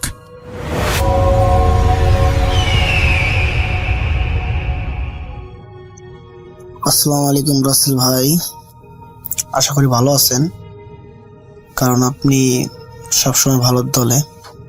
এই ঘটনাটা আসলে আমি একজনের কাছ থেকে শুনেছি, আমি এই ঘটনাটা একজনের কাছ থেকে কালেক্ট করেছি, যিনি আমার সম্পর্কে বড় ভাই। এবং এই ঘটনাটি তার এক ফ্রেন্ডের সাথে ঘটা। তো এই ঘটনাটা আজ থেকে প্রায় 20 বছর, 19-20 বছর এরকম হবে, দেখা গেছে 2005-4 এরকম কোনো সময়। এক্সাক্ট সে বছরটা বলতে পারে নাই। ঘটনাটা এরকম যে আমার যে বড় ভাইয়ের ফ্রেন্ড, আমি বরঞ্চ তার ভাষায় বলি, বুঝতে সুবিধা হবে আর কি। তো ঘটনাটা যখন ঘটে তখন যে ভাই, আমার বড় ভাইয়ের যে ফ্রেন্ড, তার নাম হচ্ছে তোহান।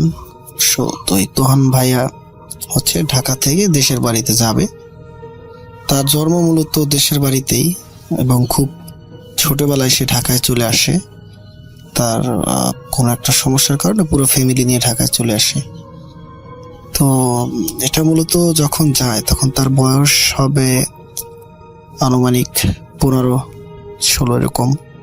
এবং খুব ছোটবেলায় তাকে নিয়ে তার বাবা মা এবং তার পুরো পরিবার ঢাকায় চলে এসেছিল কোনো একটা পারিবারিক ঝামেলার কারণে। তো মূলত তার জন্মের পরে কখনো সে ওই গ্রামে যায়নি, এবং তার যে 15-16 বছর বয়স হয়েছে সে এর মাঝে কখনোই যায়নি বা দরকার পড়েনি সেভাবে।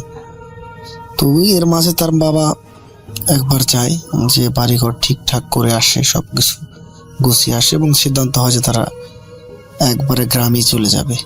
সেখানে তার একজন চাচা ছিল, তার বাবারা 2 ভাই, সুতরাং সে চাচা সবকিছু দেখাশোনা করত। তো ওইখানে যাওয়ার জন্য যখন পরিকল্পনা করে, সবকিছু তার বাবা হচ্ছে ট্রাকে করে বাসার যত যা ছিল সব আগে পাঠিয়ে দেয় পরিচিত একজন ট্রাক দিয়ে। এবং তার চাচা সাথে আসছিল ঢাকায়, সে ট্রাকে করে সব মালপত্র নিয়ে যায় এবং সবকিছু গোছগাছ করে সব ঠিকঠাক করে আর কি রওনা দিতে সন্ধ্যা হয়ে যায়। তো রওনা হবে, একটা গাড়ি ভাড়া করে, ছোট একটা ট্যাক্সি, যেখানে সে এবং তার ছোট বোন এবং তার বাবা মা 4 জন মিলে হচ্ছে ওই গ্রামের বাড়িতে ব্যাক করবে আর কি। তো এই ব্যাক করার সময় হচ্ছে ঘটনাটা মানে শুরু হয়। তো তো তারা শহর থেকে যখন গ্রামের মোটামুটি কাছাকাছি চলে আসে, যেখানে হাইওয়ে রোডটা শেষ হয়ে গেছে, মেন রোড যেটাকে বলে গ্রামের রাস্তায়, ওই হাইওয়ে রোড শেষ হয়ে যাওয়ার পরে প্রায় হচ্ছে কাঁচা মাটির রাস্তা, তাদের প্রায় 3 কিলোমিটারের মতো রাস্তা তাদেরকে যেতে হবে এবং পায়ে হেঁটে, যেখানে মানে রাত হয়ে গেছে, প্রায় ঢাকা থেকে পৌঁছতে পৌঁছতে 3-4 ঘন্টা সময় লেগে গেছে। তারা রওনা দিচ্ছে দেখা গেছে সন্ধ্যা 6টা 6:30, হ্যাঁ, পৌঁছতে দেখা গেছে 9:30, 10:30, 10টা এরকম বেজে গেছে। তখন আর কি ওই সময় গ্রামে অনেক রাত, গাড়ি তো দূরের কথা, কোনো ভ্যানও পাওয়া যেত না আর কি। তো তারা সিদ্ধান্ত নেয় যে হেঁটেই তারা রওনা দিবে। তো যে কথা সেই কাজ। তো যেহেতু সবকিছু ট্রাকে পাঠাইয়ে দিছে, কাছে ছিল হাতে 2-1টা ব্যাগ, একটা ঝুড়ি, যে ঝুড়ির ভিতরে কিছু ফল এবং কিছু খাবার দাবার, রুটি, কেক ইত্যাদি ওই ঝুড়ির ভিতরে ছিল। সেই ঝুড়িটা হচ্ছে ওই তোহান ভাইয়ের কাছে দিয়ে দেয়, আর যে ছোট হাতের ব্যাগগুলো ছিল সেগুলো তার বাবা মা এবং বোন তারা নেয়। তো তারা রওনা শুরু করে। এখন পর্যন্ত সবকিছু ঠিকই ছিল।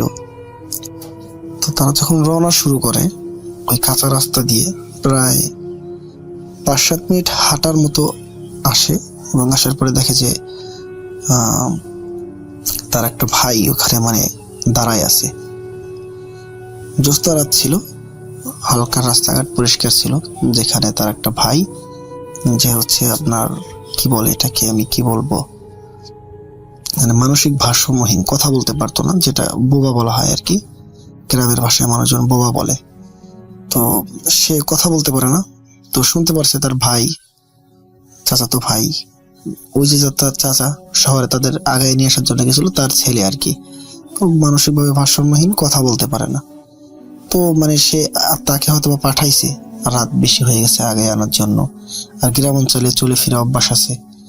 তো সে আসছে, এসে চাচাতো ভাইয়ের হাত থেকে ঝুড়িটা নিছে এবং সবাইকে পথ দেখাই আর কি নিয়ে যাচ্ছিল গ্রামের দিকে। এমন সময় রাসেল ভাই রাস্তার মাঝে কয়েকটা বিড়াল চলে আসে। এই জিনিসটা অদ্ভুত যে ফাঁকা একটা রাস্তা, এরকম একটা রাস্তায় এত রাত্রেবেলা, যেখানে মানুষজনের এক ঘুম হয়ে গেছে, মানুষের ঘুম একটা ইতিমধ্যে হয়ে গেছে, এরকম সময় রাত 10টা-11টা বেজে গেছে। আজ থেকে আপনার 20 বছর 19 বছর আগের কথা, 2005-4 এরকম সময় আর কি। তো মানে যাই হোক, 4-5টা বিড়াল, কালো বিড়াল আর কি, এসে রাস্তা ঘিরে ফেলে তাদের, মানে রাস্তা দিয়ে যেতে দিবে না এরকম একটা অবস্থা। তো তারা ওখানে মারামারি শুরু করে দেয় রীতিমতো, মানে হ্যাঁ, বিড়ালের যে চিল্লাচিল্লি যে শব্দটা আছে, হ্যাঁ, গঙ্গানির শব্দ এরকম শুরু করে দেয়, যেতে দেবে না। তো এক প্রকার বিরক্ত হয়ে ভাইয়া হচ্ছে ওই লাঠি, রাস্তার পাশে একটা লাঠি ডাল ভেঙে নিয়ে তারা দিলে বিড়ালগুলো ছিটে পিটে আর কি দৌড়দৌড়ি করে 4টা বিড়াল 2 দিকে চলে যায় ভাগ হয়ে। তো ততক্ষণ পর্যন্ত সব ঠিক ছিল। তো এরপরে হচ্ছে তারা রাস্তায় আর কিছু ঘটে না, বাড়িতে চলে আসে ঠিকঠাক মতোই। বাড়িতে চলে আসার পরে অতিরিক্ত রাত যেহেতু হয়ে যায়, তারা ফ্রেশ ট্রেশ হয়ে কিছু খাওয়া দাওয়া করার দরকার। তখন হচ্ছে ওই ঝুড়িটা আনতে বলে, ভাইয়াকে আনতে বলে। নিয়ে আসার পরে তার চাচাতো ভাইকে বলে নিয়ে আসতে, কোথায় রেখেছে। তো এটা বাইরে ছিল আর কি, ভুলে ওটা সবকিছু আনছে ঠিক আছে, ঝুড়িটা মানে ভুলে মানে বাইরে রয়ে গেছে। তো ঝুড়ি আনতে যেয়ে দেখে ঝুড়ি একদম খালি। মানে এমন একটা পরিস্থিতি যে এতটা রাস্তা হাইটে আসছে, সবকিছু ঠিকঠাক ছিল, এখন বাড়ির বাইরে ঝুড়িটা ছিল এত সময়, এখন ঝুড়িটা খালি। যেটা দেখা গেছে আনুমানিক 7-8 কেজি এরকম ওজন ছিল, ফল ছিল, আরো ফ্রুট, কিছু খাবার দাবার ছিল। ওই ঝুড়িটা টোটাল খালি। তো মানে বাড়ি সবাই অবাক হয়ে যায়, এটা যাবে কোথায়? বাড়িতে কোনো কুকুর নাই, বা এই ঝুড়িটা যেভাবে বাঁধা ছিল, ঝুড়ি উপরে ঢাকনা দিয়ে সুন্দর করে বাঁধা ছিল, যেটা মানে সাধারণ তাকে কেটে বের করতে হবে। যে সুতা রশি দিয়ে বাঁধা ছিল, ওটা যদি খুলতে হয় তাহলে এটাকে কেটে, বটি দিয়ে কেটে ওটাকে বের করতে হবে। তো বাড়ির সবাই তো মানে এক প্রকার ভাইয়ের সাথে চিল্লাচিল্লি শুরু করে দেয় যে এটা কোথায় গেল। মানে এরকম একটা সিস্টেম, অতগুলো ফল তো একজন খেয়ে শেষ করতে পারবে না, ফল ছিল আরো কয়েক ধরনের ফ্রুট ছিল। তো বাড়ির সবাই এক প্রকার বিরক্ত হয়ে মানে সবাই যে যার মতো ঘুমিয়ে পড়ে। তো ভাইয়াকে হচ্ছে তার যে চাচাতো ভাই, ঠিক আছে, তার সাথে মানে কথা বলতে পারে না, তার সাথে ঘুমাতে দেওয়া হয় এক রুমে। যে ঘরটা ছিল একটু ফাঁকায়, বাড়ির এক পাশে ছোট একটা ঘর, যেখানে মানে থাকতে দেওয়া হয়। তো তারা যখন ঘুমাতে যায়, তার চাচাতো ভাই তো কথা বলতে পারতো না, ইশারায় তাকে বুঝিয়ে সুঝিয়ে দুজনে মিলে গোছগাছ করে শুয়ে পড়ে আর কি। তো রাত যখন প্রায় 2:30 বা 3টা বাজে, তখন ভাইয়ার হচ্ছে একবার ঘুম ভেঙে যায়। তো ঘুম ভাঙার কারণে ভাইয়া হচ্ছে চেক করে, মানে ঘুমটা ভেঙে যায় হচ্ছে তার একটা মানে স্পর্শে, মানে মানে একটা তার পাশে পিঠের দিক থেকে কেউ একজন তাকে স্পর্শ করছে, এবং সেটা হচ্ছে প্রচন্ড ঠান্ডা। এবং এই স্পর্শটা এরকম যে নিচ থেকে, পিঠের নিচ থেকে একবার উপর পর্যন্ত উঠে যাচ্ছে, মনে হচ্ছে কেউ ঠান্ডা কিছু দিয়ে নিচ থেকে উপরে আস্তে করে মানে জিনিসটাকে মুভ করছে, এবং যেটা পিঠের সাথে লাগিয়ে। তো তিনি পাশে প্রচন্ড ঠান্ডা অনুভব করেন এবং শুনতে পাই ঘুঙানির শব্দ। তো ওই মুহূর্তে তিনি হচ্ছে ভয় পেয়ে যায় অনেক, ঠিক আছে, প্রচন্ড ভয় পেয়ে যায়। এবং তিনি হচ্ছে একটু ভীত টাইপের ছিল, তাই হচ্ছে ওইদিকে তাকানোর সাহস পায় না পিছনের দিকে। কিন্তু তিনি খেয়াল করে যে আস্তে আস্তে এই ঘুঙানির শব্দটা মানে বাড়তেছে, ঠিক আছে, ঘুঙানির শব্দটা অতিরিক্ত বাড়তেছে। এরপরে তিনি ভালো করে শোনার চেষ্টা করে যে ঘুঙানির শব্দটা কি তার চাচাতো ভাইয়ের মুখ থেকে আসতেছে কিনা, যেহেতু পাশেই শুয়ে আছে। তো খেয়াল করে না, এই যে ঘুঙানির শব্দটা, এটা এক প্রকার বিড়ালের মতো। আসলে এমনিতেও যখন বিড়ালরা কান্না করে বা ঘুঙানির শব্দ আসে, মনে হয় কোনো বাচ্চা কাচ্চা কান্না করতেছে। তো এটা মনে হয় যে কোনো বিড়ালের মতো। তো তিনি আরো ভয় পেয়ে যায় যে এত রাতে অসম্ভব, এখানে বিড়াল কোথা থেকে আসবে। এবং একটা ফাঁকা ফাঁকা জায়গায় বাড়ি, একবারে মাঠের ভিতরে, যেখানে বাড়িতে কোনো বিড়াল কুকুর নাই, তো ঘুঙানির শব্দ কোথা থেকে আসবে। এরপরে তিনি আবার চিন্তা করে যে থাকতেও পারে, পোষা কোনো বিড়াল থাকতে পারে। কিন্তু তিনি শব্দ মানে জিনিসটা এরকম ভাবে বুঝতেছেন যে একটা দুইটা না, কয়েকটা বিড়ালে মিলে আর কি ঘুমাচ্ছে, 3টা-4টা এরকম হবে আর কি। তো তিনি আরো বেশি ভয় পেয়ে যায়, এবং ভয় পেয়ে আসলে ওইভাবেই কখন ঘুমিয়ে পড়ে তিনি বুঝতে পারে না। তো তার ঘুম ভাঙে সকালবেলা কান্নাকাটির শব্দ শুনে, ঠিক আছে, এবং তিনি হচ্ছে ওই ঘুমের ভিতরে সেন্সলেস হয়ে যায়, এটা তিনি বুঝতে পারে না আসলে। তো যাই হোক, তার ঘুম ভাঙে হচ্ছে রাত ভোর হওয়ার পরে, অনেক পরে, যখন তিনি মানে ঘুম ভাঙার পরে শুনতে পারে বাড়িতে কান্নাকাটি। তো তিনি তখন উঠে বাড়ির উঠোনে যেয়ে দেখে যে তার যে চাচাতো ভাই, তাকে মাথায় মানে উঠানের মাঝে শোয়ায় রাখা হয়েছে, এবং তার উপরে কাপড় দেওয়া। তিনি তাকে জিজ্ঞেস করে, তার অবশ্য বুঝতে পারে তিনি সবকিছু। তারপরে জিজ্ঞেস করে এবং জানতে পারে যে সে রাতে মারা গেছে। তো রাসেল ভাই জিনিসটা এরকমই, মানে এভাবে কিভাবে হয়ে গেল আসলে বুঝতে পারে না বাড়ির সবার মনে একটা শোকের ছায়া নেমে আসে। সবাই অবাক হয়ে যায় যে এমন একটা ছেলে, হাসি খুশি একটা ছেলে, কথা বলতে পারে না, ঠিক আছে, এক রাতের ভিতরে কি ঘটে গেল, কি এরকম হইলো যে সে মারা গেল। তো যখন দেখতে চায়, আমার হচ্ছে যখন মানে উনি যখন দেখতে চায় চেহারাটা, তখন আমরা দেখাতে চাচ্ছিল না বাসার কেউই। তো উনি জোর করে এক প্রকার মানে চাদরটা সরিয়ে ফেলে, এবং যখন সরিয়ে ফেলে তখন চাদরটা অতিরিক্ত সরে যায় ভাই। অতিরিক্ত সরে কারণে তিনি দেখে পুরো শরীরে বিড়ালের আঁচড়, পুরো শরীর জুড়ে মানে রক্ত মাখা বিড়ালের আঁচড়। তখন তিনি বুঝতে পারেন যে রাতে হয়তো বা এমন কিছু ঘটছে তার সাথে। তো তখন তিনি কিছুটা অনুভব করে, এবং সে হচ্ছে ওই রাতের ঘটনা সবাইকে খুলে বলে। রাতের ঘটনা সবাইকে খুলে বলে কি কি ঘটেছিল। তো বাড়ির সবাই শুনে, এসব শুনে একজন প্রথমে হচ্ছে ভাইয়ে তার যে ভাষ্য মানে কি, তার যে ভাইটা গেছে তাকে দাফন করার পরে হচ্ছে বাড়িতে একজন হুজুর আনে মিলাদ দেওয়ার জন্য, বড় একজন কবিরাজ টাইপের, যে হচ্ছে তাদের পাশের এলাকায় মসজিদে থাকতো। তাকে এনে বাড়িতে মিলাদ দেওয়ার পরে তাকে জিজ্ঞেস করে, তখন সে হুজুর বলে ঠিক আছে, আমি ব্যাপারটা দেখতেছি, আমি জেনে আপনাদেরকে জানাবো, আমাকে একটা দিন সময় দেন।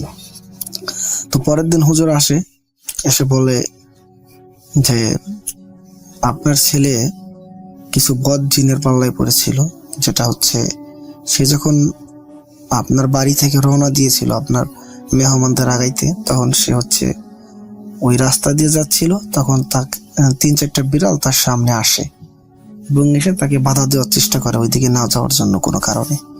তো সে হচ্ছে ওইটা মানে না, সে ওই বিড়ালগুলোকে ওর ভিতরে ওই বিড়ালগুলোর থেকে 2টা বিড়ালকে লাথি দিয়ে সে হচ্ছে রাস্তার পাশে ফেলে দেয়। তখন ওই বাকি যে 2টা বিড়াল, ওই 2টা বিড়াল মানে সে ওই আপনার মানে লুকিয়ে যায় আর কি, ভয়ে লাফ দিয়ে এই রাস্তার পাশে চলে যায় ঝোপঝাড়ের ভিতরে। তখন পর্যন্ত সব ঠিকই ছিল। সে তখন ওই জিন, তারা জিন ছিল আর কি, ওই বিড়ালগুলো হুজুরের ভাষ্য মতে আর কি রাসেল ভাই। তো রাসেল ভাই, এই ছিল আমার ঘটনা। আসলে আমি কতটুকু কোথায় বলতে পারছি জানি না, আর অতিরিক্ত বড় হয়ে গেল আমার রেকর্ডটা, এই জন্য আমি দুঃখিত। আমি ঘটনার ভিতরে আমার নাম বলি নাই, আমার নামটা আমি গোপন রাখতে চাই, যেটা আমি ইমেল আপনাকে লিখে দিব। তো আশা করি ভালো থাকবেন। আল্লাহ হাফেজ।